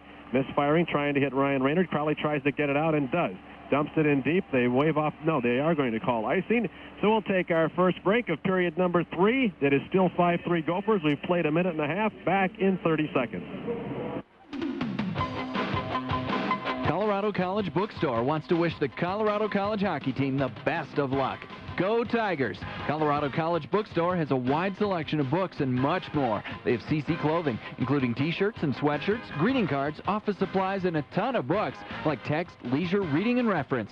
Colorado College Bookstore is open to the public and is a great place to go shopping. In business since 1940, located at 902 North Cascade in the lower level of the Warner Center. Puck in the far corner of the Minnesota zone. Gophers send it to neutral ice and all the way into the Tiger zone. After it goes Needham, swats it back to the blue line. Kept in by Feeblecorn, taken away by Paxton. Looks to dish to the right wing and is grabbed there by Travis Shane. Comes in at the right point, puts it around Mosier, goes to the corner, looks to center, can't quite complete the pass, goes down. Feeblecorn takes the puck back. Gophers want to get it out, but they get tied up with the referee. Now the Tigers bring it to the point. Down low to Shane, lets it slide to the corner to Hartnell, who has it behind the net. Mosier ties him up, puck comes free. Tigers going after it in the corner. Gophers get there first and come out of the corner with the puck. Hankinson ahead to Feeblecorn. Now Woog picks it up, backhands it deep into the far corner of the Tiger end. Needham goes after it. One of the Gophers is hammered, appears to be hurt. There is no call. The Tigers get out of the zone. Woog gets back to his feet slowly and is limping towards the bench. Got a whistle on the stoppage of play because of the injury, and the crowd is really booing. We didn't see how he got hit, so I can't say whether the officials missed a call or not, but Dan Woog is in great pain and apparently took it in the groin, whatever it was that caused the impact. And now we've got tempers flaring in front of the Tiger bench. Bell and Godbout joined with Calvin Elfring and a number of other Tigers, and now they get the players separated here. And I think what we'll do is take a break here for 30 seconds and return while the officials get all the players separated and sort out whatever call they might make here. Back in 30 seconds, you're listening to Tiger Hockey on Sports Radio. Now through January 31st, answer the call of the environment by recycling your old U.S. West directories. Just bring your used telephone books to any Colorado Springs McDonald's or Safeway store and toss them into the large bins provided by Waste Management.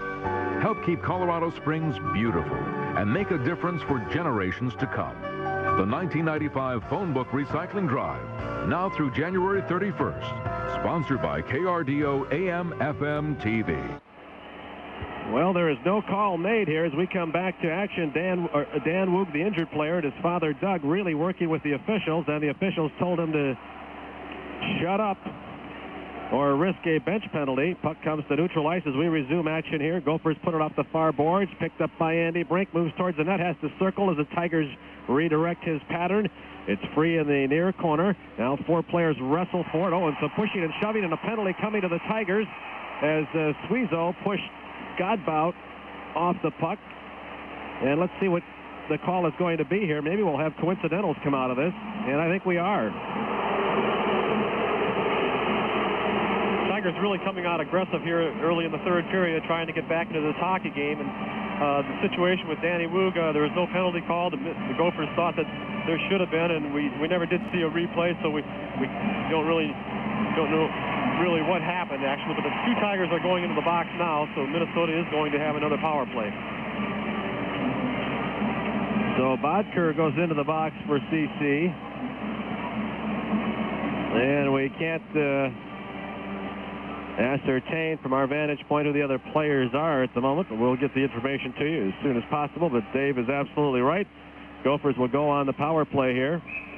Bodker's penalty is the only one that's being posted. The other 2 were coincidental after the fact. So the Gophers will skate 5-on-4 here, and the crowd continues to boo. They've been on these officials throughout the weekend, feeling last night that they got the short end of a lot of calls. Now we got a good look at the penalty box, and it looks like Tim Suizo is also in there for CC. The Tigers, who killed all 5 of Minnesota's power plays last night, haven't been so successful tonight, killing only 3 of the 7 so far. Gophers are 4 for 7 on the power play after that long drought, and they're on their 8th power play of the evening right now. Godbout is in the box for Minnesota, so now we've got it all. Suizo, Bodker for the Tigers, Godbout for Minnesota. Tigers clear the puck out, and the Gophers will have it in the far circle of their own zone. Treble on the left wing to Crowley. Crowley tries to center. Tigers intercept, push it towards the blue line, don't get it out. Now it's grabbed by McHugh, working on the hat trick, drop past the treble to a wide open Kraft shot, goal. Another one through the 5-hole on Ryan Bach, or on Judd Lambert, I beg your pardon, and Lambert now is having a rough night. That's the second one through the 5-hole. He had Kraft dead to right in his sights.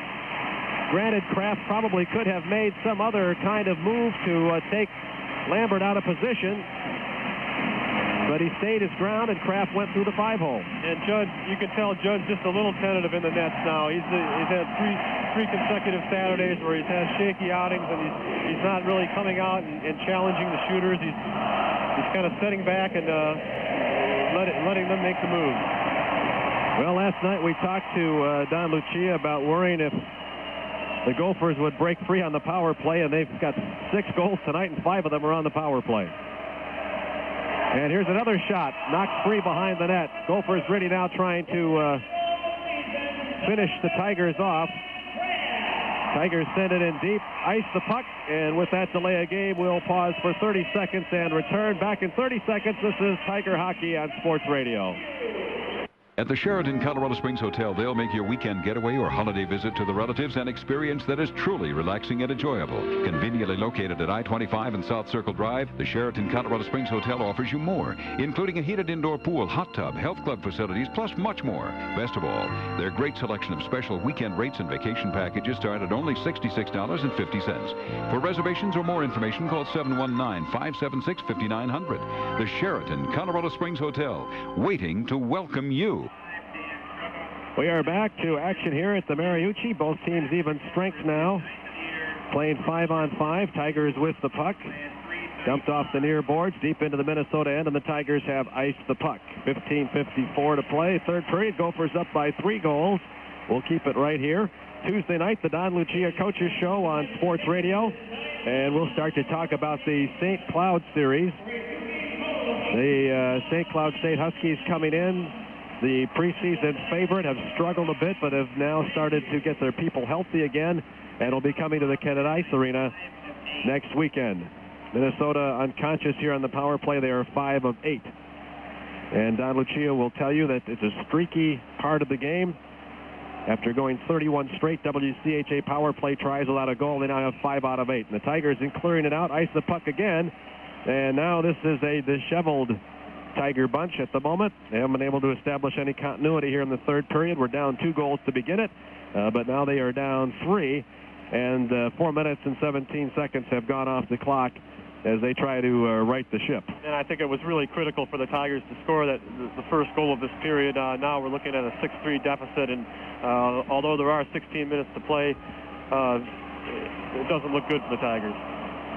Quick shot off the face-off by Feeblecorn. Comes to the near corner. McNeil will dig it out as it comes behind the net.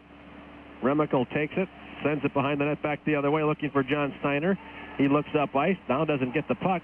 McNeil picks it up, tries to thread the needle to a streaking Chad Remickle. The Gophers break that up at neutral ice and dump it back in. Lambert slows it behind the net, picked up by Ferns. The captain tries to bring the Tigers up, puts it on the right wing to Remickle, slides it ahead and retrieves his own pass, and then it's poke checked away by LaFleur. It comes right to Ferns, who sends it deep in the corner. Tigers want to make a change. Picked up by Godbout, long pass out of the zone on the right wing. Paxton to get around. Bell does not. Paxton plays him into the boards, takes him down from behind, and frees up the puck. It's sent to the near side, kept in by Crowley. Needham goes after it. It slides all the way behind the net, centered. Lambert pushes it back behind the net. Ahead to Christopherson from Needham. Lead pass out of the zone, goes right through the Gopher defense. The icing call is waved off. The crowd wants it to be made. It's free in the near corner. Tigers deliver a heavy check. Now it's centered just past Stuart Bodker, who was breaking towards the net. Grabbed by Crowley. Right wing to Kraft. Intercepted. Tigers keep it in there in 2-on-1. Lead pass for Bodker is broken up and intercepted. Tigers' Chad Hartnell tried to set up Bodker, just couldn't get much on it. Now Bell tries to step around Needham in the other end. Puck comes free behind the net. Kraft tries to dump it to Bonin. Bonin kicks it out towards the slot, and then the Tigers, with a skate, push it to the near side. Goes through the corner. Bonin centers again. Right, though, to one of the Tigers. Grabbed by Hartnell. Hartnell comes up the ice, dumps it into the far corner. The Tigers want to make another change. 14:03 left in this one. Tigers down 3 goals. Gophers push it to neutral ice. Elfring sends it right back in. Grabbed by Minnesota, sent on the left wing to Nick Checo. Working one-on-one against Rude, and Rude swipes it away. Checo takes it back, goes to the corner with it. Rude bottles him up there. Puck is held along the boards by Checo and Rude. Another couple of players arrive on the scene to try and break it up. Now Rude pokes it free. It's grabbed by CC. Geronazzo to Schmidt. Then on the left wing to Raynard. Raynard with a skate comes in, drops it at the blue line. Gophers break it up, try to clear it out.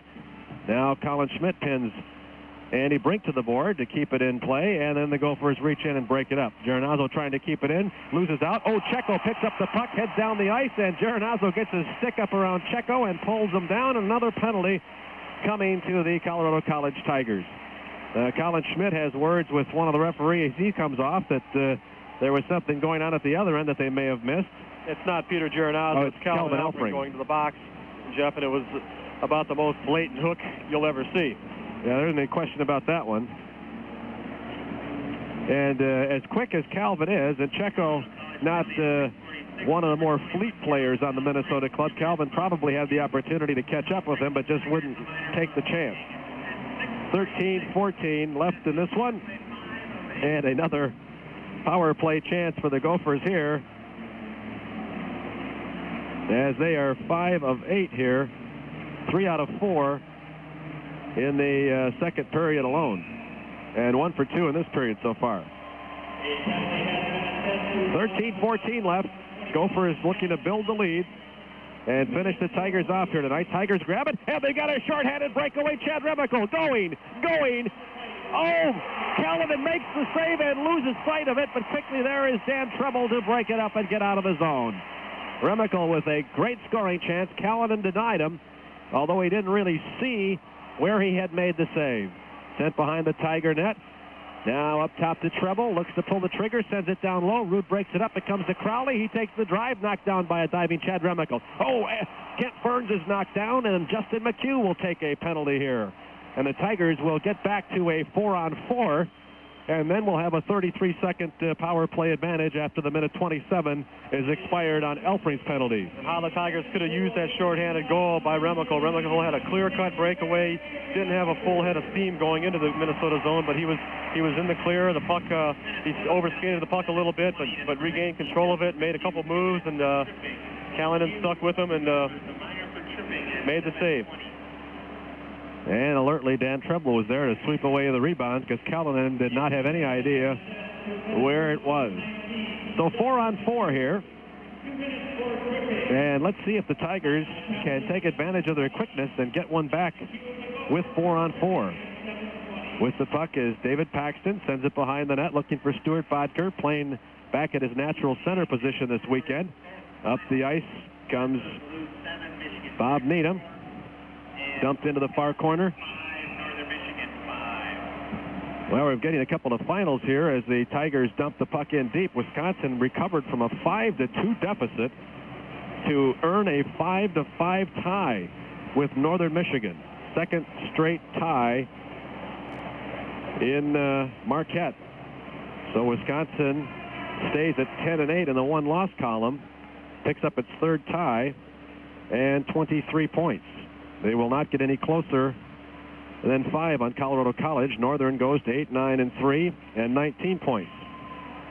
Puck goes into the far corner. Michigan Tech, meanwhile, beaten by Duluth, and we'll update you on where that fits them in when we get another break here. Sent behind the Tiger net, playing 4-on-4 for another 58 seconds. Sent to neutral ice to Jason Goodmanson. Comes in, looks to split the defense, gets around one man, and then Godbout pushes it into the corner and takes Goodmanson into the glass hard and holds him down. Picked up by Andy Brink. Gophers come back 2-on-2.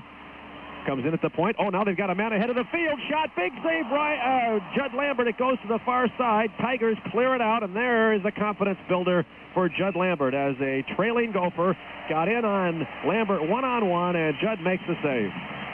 And that's Judd's style, to hang back in the net. He doesn't really come out and challenge the shooters too much, and that time it worked in his favor, but it hasn't been the case tonight for the most part.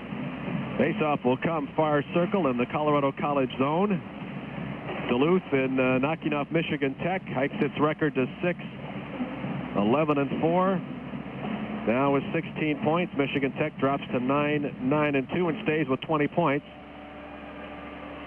Here's the faceoff, won by CC. 11:42 to go.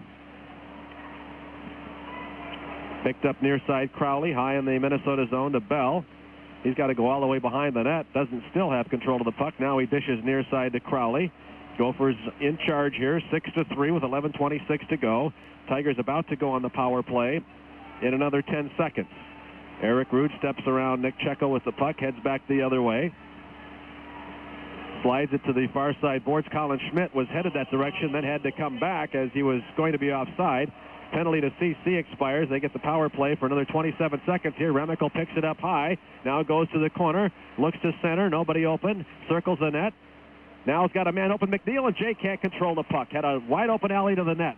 turns and fires a one-timer anyway. Comes to the near side to Needham. He'll take a drive, knocked down in traffic, poked away, grabbed by Crowley. Back one-on-one against Ferns. Got help from Kraft and from Bonnet. Now Crowley will march to the near side. Has it poked away nicely by Needham. Grabbed by Geronazzo. It comes to Ferns. Tigers get it back. Penalties have expired. We're back to 5-on-5. Lead pass ahead to Remickle, intercepted by Crowley. Tries to get it to Bonnet, and then Remickle picks his pocket. Ahead to Geronazzo. Tries to hit Colin Schmidt. Does. Callanan a diving save. Puck ricochets to the far side. And back to neutral ice. No. Yes, it is. The Tigers may have tried to keep it in, but Geronazzo let it slide across the blue line. Puck comes back into the Tiger end with 10-12 to go. Kent Ferns is tied up, pulled down. Big penalty coming to Minnesota here. Boy, Hankratz really took a silly penalty. Tigers now with a man on the ice to get an extra attacker. Dump it through the corner. Callanan tries to pick it up, and when he does, here comes a delay call, and the Tigers will get the power play advantage here. And Dave, here's a golden opportunity to get one of those three back. Well, the Tigers have a chance to pull a little closer. It's we got 10 minutes left, 9:57 to be exact. It's 6-3 Minnesota. Tigers want to have any chance at all of getting back into this hockey game. They've got to convert on this power play. 9:57 left. We've played 10:03, and we'll take a 30-second timeout while both teams get their personnel on the ice. We're back in 30 seconds. This is Tiger Hockey. Wake up, Colorado Springs. American Telecasting offers low-cost cable TV. American Telecasting's basic package includes ESPN, ESPN2, Nuggets on Denver's 2, PSN, TBS, and the Bulls on WGN. Channels every sports lover wants. Call 535-2800. Have American Telecasting installed for only $15 per TV. Call today because this is a limited-time offer. Call American Telecasting at 535-2800. That's 535-2800. American Telecasting, the low-cost, smart choice for cable TV. We're back. Tigers have the puck along the far boards, and it's pushed out of the zone by Minnesota. Grabbed by Calvin Elfring. He starts back the other way. His lead pass to Schmidt, broken up by Bell. It squirts to the Minnesota zone. Treble picks it up, and the Gophers get out. And here comes Bonin back.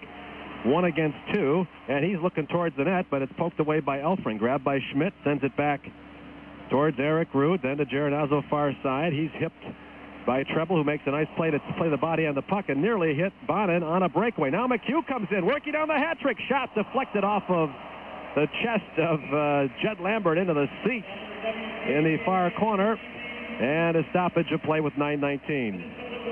Justin McHugh really showing a burst of speed and smelling blood here in this series. He's got 6 points already, 3 goals and 3 assists for the 2 nights, and then including 2 and 2 tonight. He just hit Jed right on top of the head that time, and the puck deflected into the crowd. Tigers with the lead in terms of shots on goal here, 24-22. Last night the Gophers outshot the Tigers, but CC wound up with the additional goal. So it isn't like the Tigers have been sleepwalking through this one tonight. Here's the faceoff.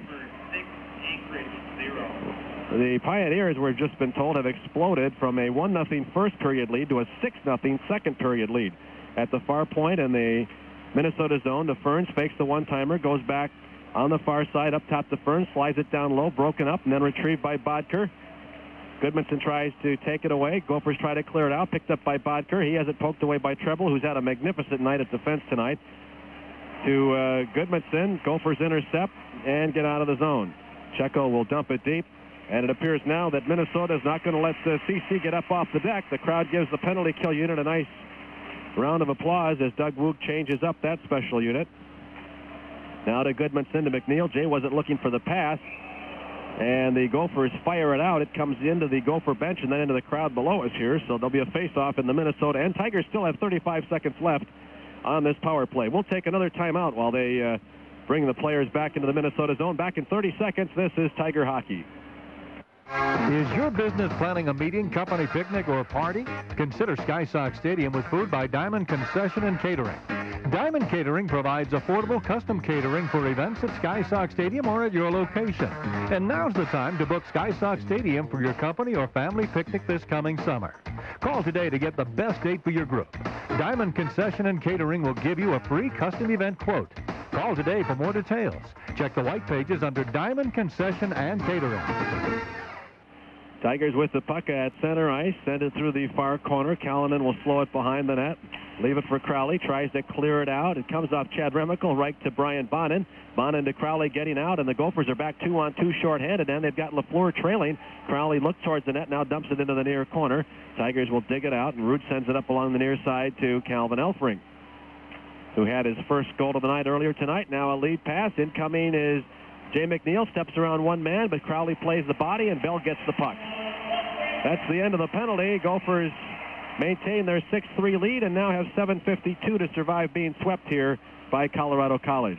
Calvin Elfring takes one of the Gophers into the boards hard and goes after the puck, sweeps it to the near side, but it comes right to Feeblecorn, who steers it up along the near side. Sweezel tries to get it out. Gophers bring it right back in and miss a scoring opportunity. Tigers in transition, 3-on-2. Chad Hartnell on the left wing. Looks to center, now gets in, shovels it to Tim Sweezel, and he puts it away. And the Tigers get one back here at 6-4, and Chad Hartnell with a nice move to pull Callanan out of the net, slide it to Sweezel, who had an open net to pack it in. And the Tigers are back in the game. 2 goals down with 7.5 minutes to go. And how quickly the tide can change. The Gophers with a good scoring opportunity had all their forwards essentially sucked into the heart of the slot, and the Tigers get into transition, come back 3-on-2, and cut it to a 2-goal game. And a nice move by Hartnell to get it to Sweezo. And the Tigers are within 2, and this crowd suddenly goes quiet. A real nice play that time by Chad Hartnell to set that goal up, but Sweezo sensing the kill, really made a great move to the net, and Hartnell put it right through the goal mouth on his stick, and Callanan had no chance.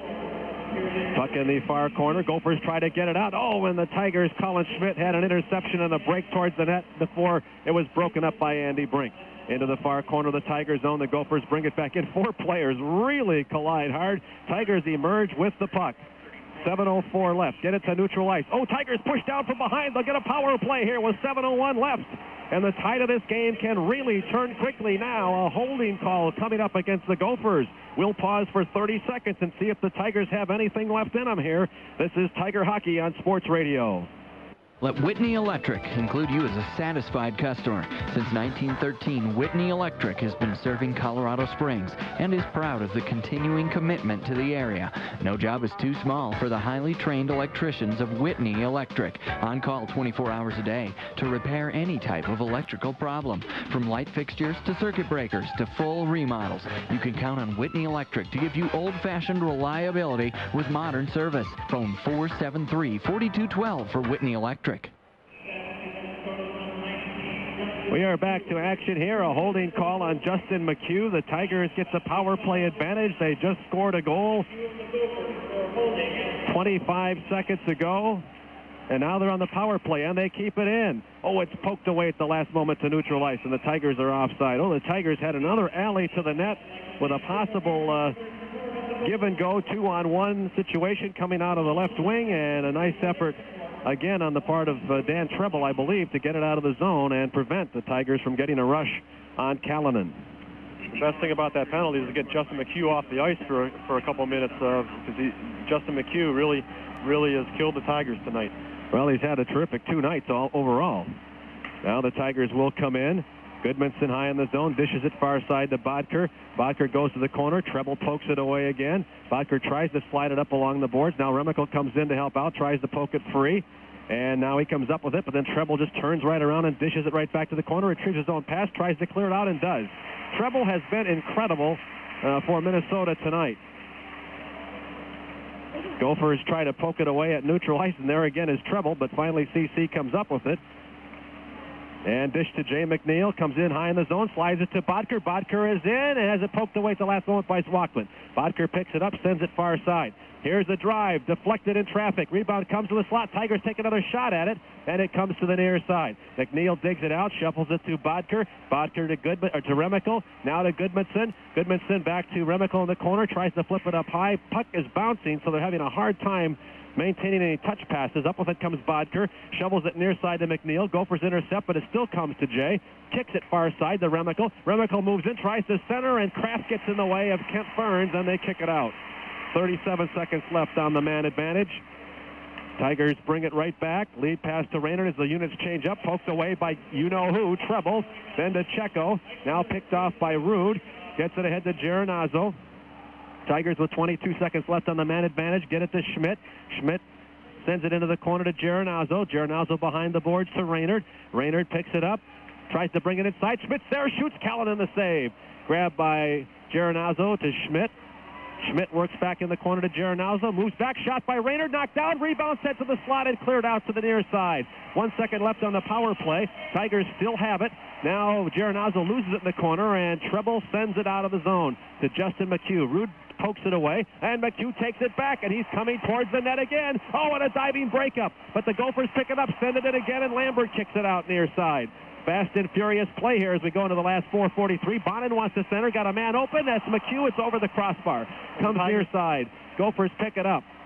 Tigers need a line change here. They really do. They're tired, and the Gophers are buzzing the net. If they can hold the puck to the boards, Gophers pick it up. Want to center. There's Crowley. Oh, he loses control of the puck. Can the Tigers get it out and force the change? No, the Gophers poke it right back in. Now to the far side. Look out. Here's Bonin. Wrist shot over the crossbar. Comes down in the end zone. Kraft gets to it. Schmidt pokes it away. Elfring can't get to it. Bonin's going to keep it alive. Sends it into the corner. Dug out there and sent behind the net. Here's Feeblecorn. Looks to center. Got a man open. Here's the backhander to goal. You called it, Dave. You called it. The Tigers needed a line change, and Bonin got the goal before the Tigers could get it out of the zone. And the penalty to McHugh had expired a good minute ago, and the Tigers unable to get their power play unit off the ice that entire time. The Gophers kept them hemmed up, and it finally paid off. They kept forechecking and working hard, and it's a 7-4 hockey game, and there's 4 minutes left. I think, Jeff, at this stage, there's little hope. Well, with Bonin scoring, he and Justin McHugh are both working on the hat trick. We'll take our last timeout of regulation here. Back in 30 seconds. This is Tiger Hockey.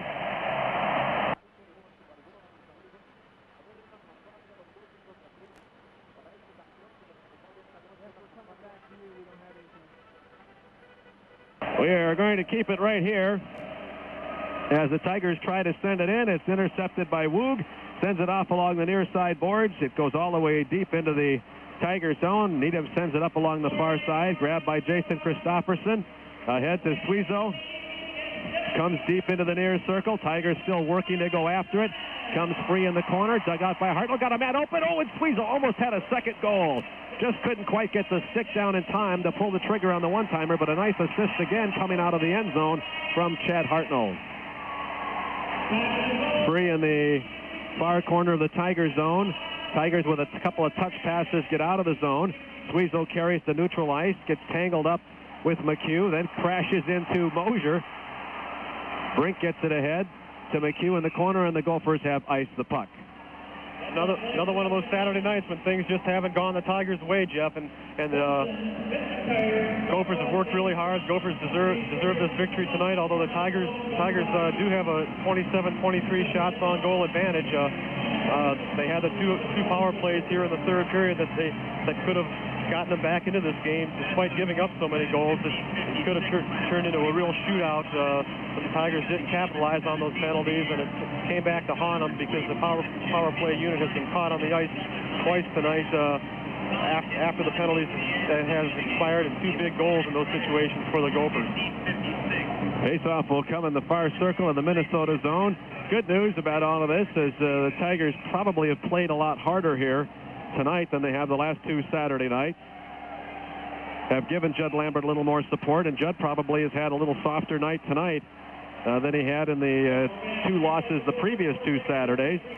And of course, in the standings, the Tigers are probably going to be 5-point leaders after the weekend is over, no worse than that. And they started as 4-point leaders, so things get a little better despite the play here tonight. Centering pass pushed through by Lambert far side as McNeil tries to get it out of the zone. Treble keeps it in. Comes behind the Tiger net with 2:53 and counting. Kraft picks it up. Remical takes it away. Sends it up along the far boards looking for line mate Jay McNeil. Tries to clear it out. It comes right to Kraft. Kraft sends it off the boards through the end zone into the corner. Now Remical is hammered by Kraft. Held to the ice right in front of the linesman. Neither of the referees saw the initial contact. Tigers will get out of the zone. Lead pass to Colin Schmidt, Goodmanson rather, streaking in. Centers, puts it right on the stick of Andy Brink. and he's got Elfring to beat. Comes in at the right point.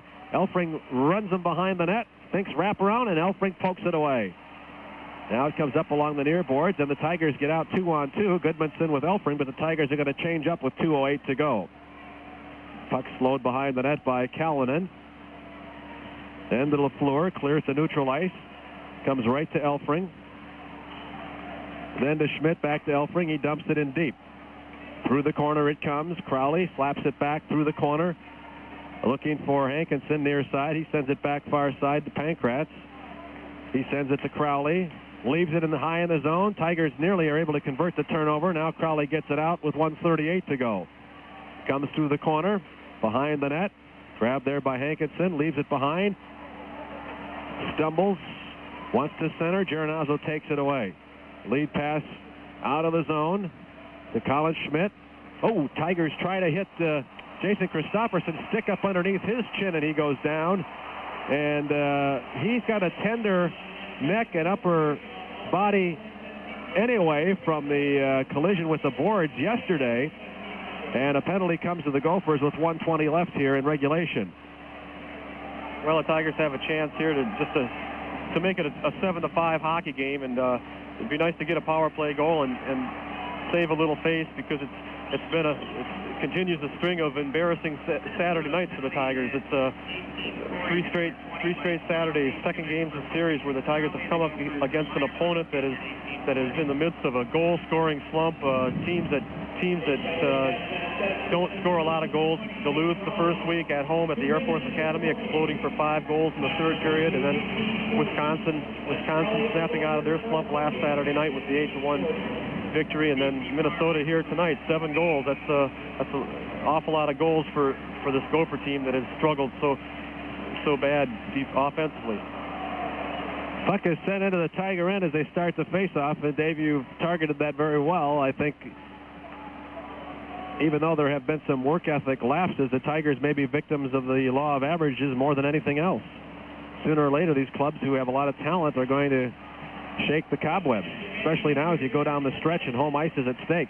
Here's Christopherson trying to center. His Treble tries to get it out. He does. It's picked up by McHugh, broken up by Rude. McHugh takes it back. Look out, there's Bonin, and it's deflected away by Kent Ferns.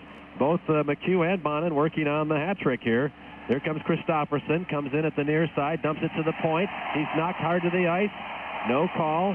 Picked up by McHugh behind the Gopher net. 33 seconds left in this one. The Gophers are going to get their split. Bonin comes in, starts to work himself around Elfring, but Elfring pushes him off the puck as we go to the final 25 seconds. Tigers home next Friday night, and the crowd starts to get into it here as the final 20 seconds tick off. Tigers have not even gotten a shot on goal here in this power play opportunity. Gophers send it back to neutral ice. We come into the final 10 seconds, and we'll let the Gopher crowd count it down for you. Well, we got a whistle and stoppage of play, so we won't have them count it down. 7.4 seconds show on the big scoreboard here at this magnificent Mariucci facility, and the Tigers will go out of here with a split. And the Tigers, by no means embarrassing themselves tonight. They're, as Don Lucia said earlier in the week, we want to win with class and we want to lose with class, and nothing of the shenanigans or the bad penalties other than the 5-minute major to Geronazzo in the second period tonight, and that one was questionable. And off the face-off, the puck comes deep into the Tiger zone, and this one is over. The Gophers recover from the 4-3 loss last night and stick a 7-4 loss on Judd Lambert and the Colorado College Tigers. Judd, of course, now 0 for January, I believe, on Saturday night, and we'll see if we can get him a victory next Saturday against St. Cloud when the Huskies come to Colorado Springs. Only 17 saves, or looks like 16 saves tonight for Judd out of 23 shots on goal, and that's really going to hurt his saves percentage even further. No question about it. He has really been on a slide, and Don Lucia may now be faced with working Ryan Bach the 2 games at home. I know he doesn't want to do that because the long, tiring trip to Alaska is the following week, but that may be something he'll have to rectify. I think the one thing that's important here, Dave, is the Tigers still have a 5-point cushion, so they can they still have some room for Judd to work himself out of this slump. Well, the Tigers have come out of this this long stretch of road games, 14 out of 18 games on the road, in very good shape, and now we're going home for 7 of our last 12 regular season outings at the Air Force Academy, and it's going to be imperative for the Tigers to use that home ice advantage in the final 2 months of the season here, and really take it to the opposition and get those 7 victories and hold on to this lead in the WCHA standings in their quest for a second straight McNaughton Cup. And just to amplify on both your points there, not only do they return home, they finish 11-3 out of the 14 games played on the road. Anybody in the country would take that any day, and they'll have their last 4 games contested, 3 at home and 1 in Denver, which is really, when you look at the rivalry, a neutral setting. So they're in great shape, headed down the stretch run, still in command in the WCHA, even after the 7-4 loss here tonight. We'll take a 2-minute timeout, come back and summarize this third period, start to look ahead to next week, and of course the Play It Again Sports Stars of the game are to come. We'll be back in 2 minutes. This is Tiger Hockey on Sports Radio. This is the city, Colorado Springs. A growing community nestled on the front range of the Rocky Mountains. My name is Friday. It was a Monday morning, a cool, clear day. We received a call to help a person whose cat was stuck in a tree. We arrived at the scene, but our view of the cat and tree was obscured by this beautiful privacy fence. Sign on the fence said, built by Academy Fence. Academy Fence. I've seen this Academy Fence sign all over the city. They build the best fences in the city. All sorts of fences. Privacy, chain link, vinyl, decorative, and more. And that's just the facts. Oh, at 10:30 a.m., that cat jumped out of the tree and crawled over the fence to its owner. Case closed. Academy Fence will build you a fence that will last for years, one that will stand up to Colorado's ever-changing weather. Academy Fence. Stop by their showroom at 4221 Sinton Road. Academy Fence, there in the white pages. Before you remodel your kitchen or bathroom, visit the Elger Inside Out House at Rampart Plumbing and Heating Supply. From sinks to tubs and faucets, Elger makes it easy to find what you're looking for. Rampart Plumbing and Heating Supply at 110 West Bermejo, across from Chrissy Fowler Lumber. Rampart Plumbing and Heating Supply, a locally owned company since 1968. Come on into the Inside Out House, Rampart Plumbing and Heating Supply. Have you ever been down to Colorado? The year was 1880, and Colorado was just a baby then. Most honest, hard-working folks got up with the sun, ready to face the day. And Sinton wagons were delivering fresh milk long before the day's first light. See, they had. The people were counting on it, and they still are. That's why at Sinton Dairy, we still go that extra mile to keep Sinton customers happy with quality dairy products. When somebody's counting on you, you got to do your best. Sinton Dairy since 1880. We stand alone in our field. We are back at the Mariucci Arena, where the Tigers tonight are victims of the Minnesota Gophers 7-4. It was a game that was a lot closer than the score indicated, and the penalty to Peter Geronazzo, which was a 5-minute major penalty late in the second period, allowed 2 of those goals to take place. So you wipe that one out, and it's a 1-goal game, and that would be 1-goal games on both nights. So the Tigers come out of here with 2 points, Dave, and I think they really have nothing to be ashamed of, as you alluded to, in terms of their overall performance. I think the effort was there. Judd Lambert is trying to fight his way through a midseason slump in the nets, and that's really about the only harbinger of bad things that the club has to deal with here as they head down the stretch. Well, the special teams didn't really get it done again tonight, as was the case last Saturday night in Madison, Wisconsin. The Tigers surrendering 5 power play goals. And you know, the 5-minute major in the second period to Geronazzo certainly didn't help. The Gophers clicked twice during that 5 minutes, and but they also scored 3 other power play goals tonight. Second straight Saturday night that the opposition has converted 5 times during the power play. So the Tigers, who had one of the top penalty killing teams in the league, certainly suffering through a little bit of a slump there. So 22 goals, is that correct, over the last 3 Saturday nights, 6, 9, and 7? So Judd Lambert averaging just about 7 1/3 goals per game after having led the league in both goals allowed and saves percentage. Again, there were 2 nights where he didn't have a lot of support. There were probably 2 of the 7 goals tonight where he didn't have a lot of help, but there were two that he had a chance to cover up or certainly kick out, and just was flat out beaten to the puck when he had both the angle and the time to get it done. And then, as you mentioned, a couple of times sat somewhat tentatively and didn't challenge the shooters when it calls for it. And then you've also mentioned that Judd isn't the type that always challenges, but there were situations that called for him to do so, and in the past he's responded, but tonight he sort of sat back. And really, his style is a bit passive. He likes to stay home in the crease area, back up into the net, and cover as much of that opening as he can. Unlike Ryan Bach, who's a lot more aggressive and will be out of that area more often. But tonight it was fairly obvious from our point of view, from my point of view at least, that Judd was laying back maybe a little bit too much, and on a couple occasions he had an opportunity to come out and challenge the shooter, or even take a chance and swipe away a loose puck that was lying 3, 4, or 5 feet out in front of him, and instead just kind of backed into the net and let the Minnesota player make his move and score the goal.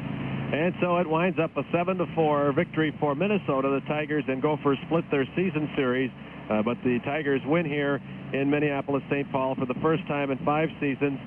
Came within an eyelash early on of trying to put a sweep together here for the first time since 1977, February of 1977 to be exact. So they get done what most teams want to get done on the road. They earn the split, and now, as Dave mentioned, we'll try to protect on home ice against St. Cloud next weekend. I want to thank Dave Moras, Sports Information Director from Colorado College, for giving us a hand this weekend. Always a pleasure, and certainly appreciate your knowledge of the game and your second set of eyes to help us here analyze what's taking place. Well, one of these weekends we're going to get another sweep, Jeff. Now, the Tigers had 7 sweeps all last year, and they've been on the verge of it now for 3 straight weeks, where they could have been up to 9 sweeps by now if everything had gone their way. But there's still a lot of hockey to be played, and maybe a homestanding crowd next week to sell the place out 2 days. Friday night and Saturday afternoon might be just the ticket. That would be nice. We come home against St. Cloud State next Friday night and Saturday afternoon, and St. Cloud showing some signs of life this weekend, and the team that the coaches picked in the preseason to win the title. They've struggled all season, had some ups and downs, and they're going to probably be coming into Colorado Springs on one of those ups, and Tigers are going to have to be on top of their game. We will take a 2-minute timeout. We'll get to the Play It Again Sports Stars of the game, also finish our summary of tonight's game, look to the rest of the WCHA, that and a lot more, coming up after this 2-minute timeout. Wake up, Colorado Springs. American Telecasting offers low-cost cable TV. American Telecasting's basic package includes ESPN, ESPN2, Nuggets on Denver's 2, PSN, TBS, and the Bulls on WGN. Channels every sports lover wants. Call 535-2800. Have American Telecasting installed for only $15 per TV. Call today because this is a limited-time offer. Call American Telecasting at 535-2800. That's 535-2800. American Telecasting, the low-cost, smart choice for cable TV. Welcome to Countrywide Home Mortgage Loan. I found the perfect home. Congratulations. So I need a home loan, but I can't wait days for approval because Sir, I can give you an answer on your Countrywide home loan application this instant. Because at Countrywide, we don't have a loan committee.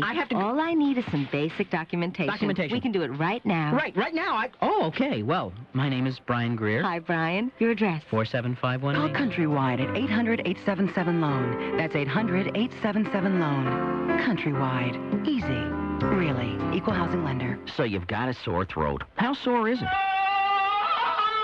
Real sore. And you took a candy-type cough drop? How's it working? Well, you should try Cepastat throat lozenges. Cepastat is real medicine that actually penetrates irritated nerve endings to bring real relief. So if you've got a real sore throat that feels like... Don't settle for candy-type drops that work like... Take Cepastat, the real medicine for real sore throat pain that works like... Use only as directed. Hi, this is Bob Vila with Tim and Audrey Claffey, who took advantage of the big carpet sale at Sears. Bob, it was no contest. Sears offered us more. Yeah, the selection is unbelievable and great low prices. Well, excellent choice. Thank you. And if you're thinking of new carpet, get to Sears. Through Saturday, all carpet is on sale. Save $2 to $17 a square yard. All rugs and all vinyl floor covering on sale, too. There's no doubt about it. Sears made the difference. All floor covering on sale right now at Sears, bringing America's best to your home. We are back at the Mariucci Arena.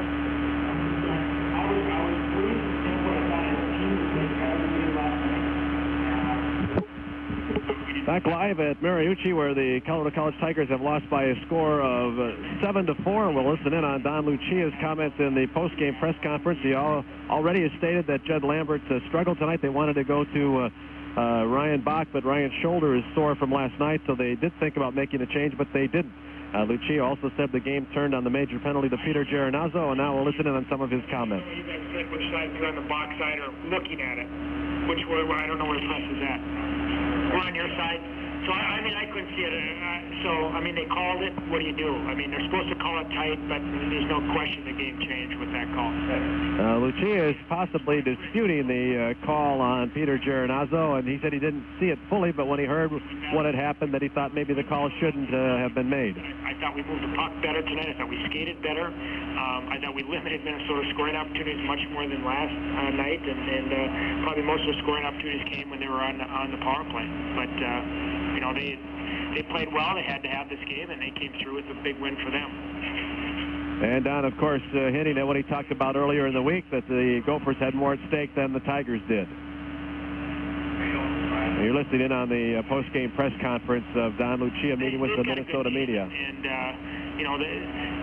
you're going to start scoring. They're going to start scoring some goals, and the power play, they've got too many skilled players for it not to click. And, again, I've said it before, it's funny how power plays go. They're not necessarily pretty plays, but you get a lot of garbage goals when the power play is clicking. A lot of deflections. All of a sudden, McHugh bats one out of the air. Maybe if he doesn't bat that one out of the air, mentally they continue to struggle. But it takes that type of goal to get it going. And, some of those goals weren't the greatest goals on their power play. But that's Judge won a lot of big games for us so far this year. He's played well all year long, and he's struggling a little bit right now, but he'll come back. It wasn't his fault we lost the game.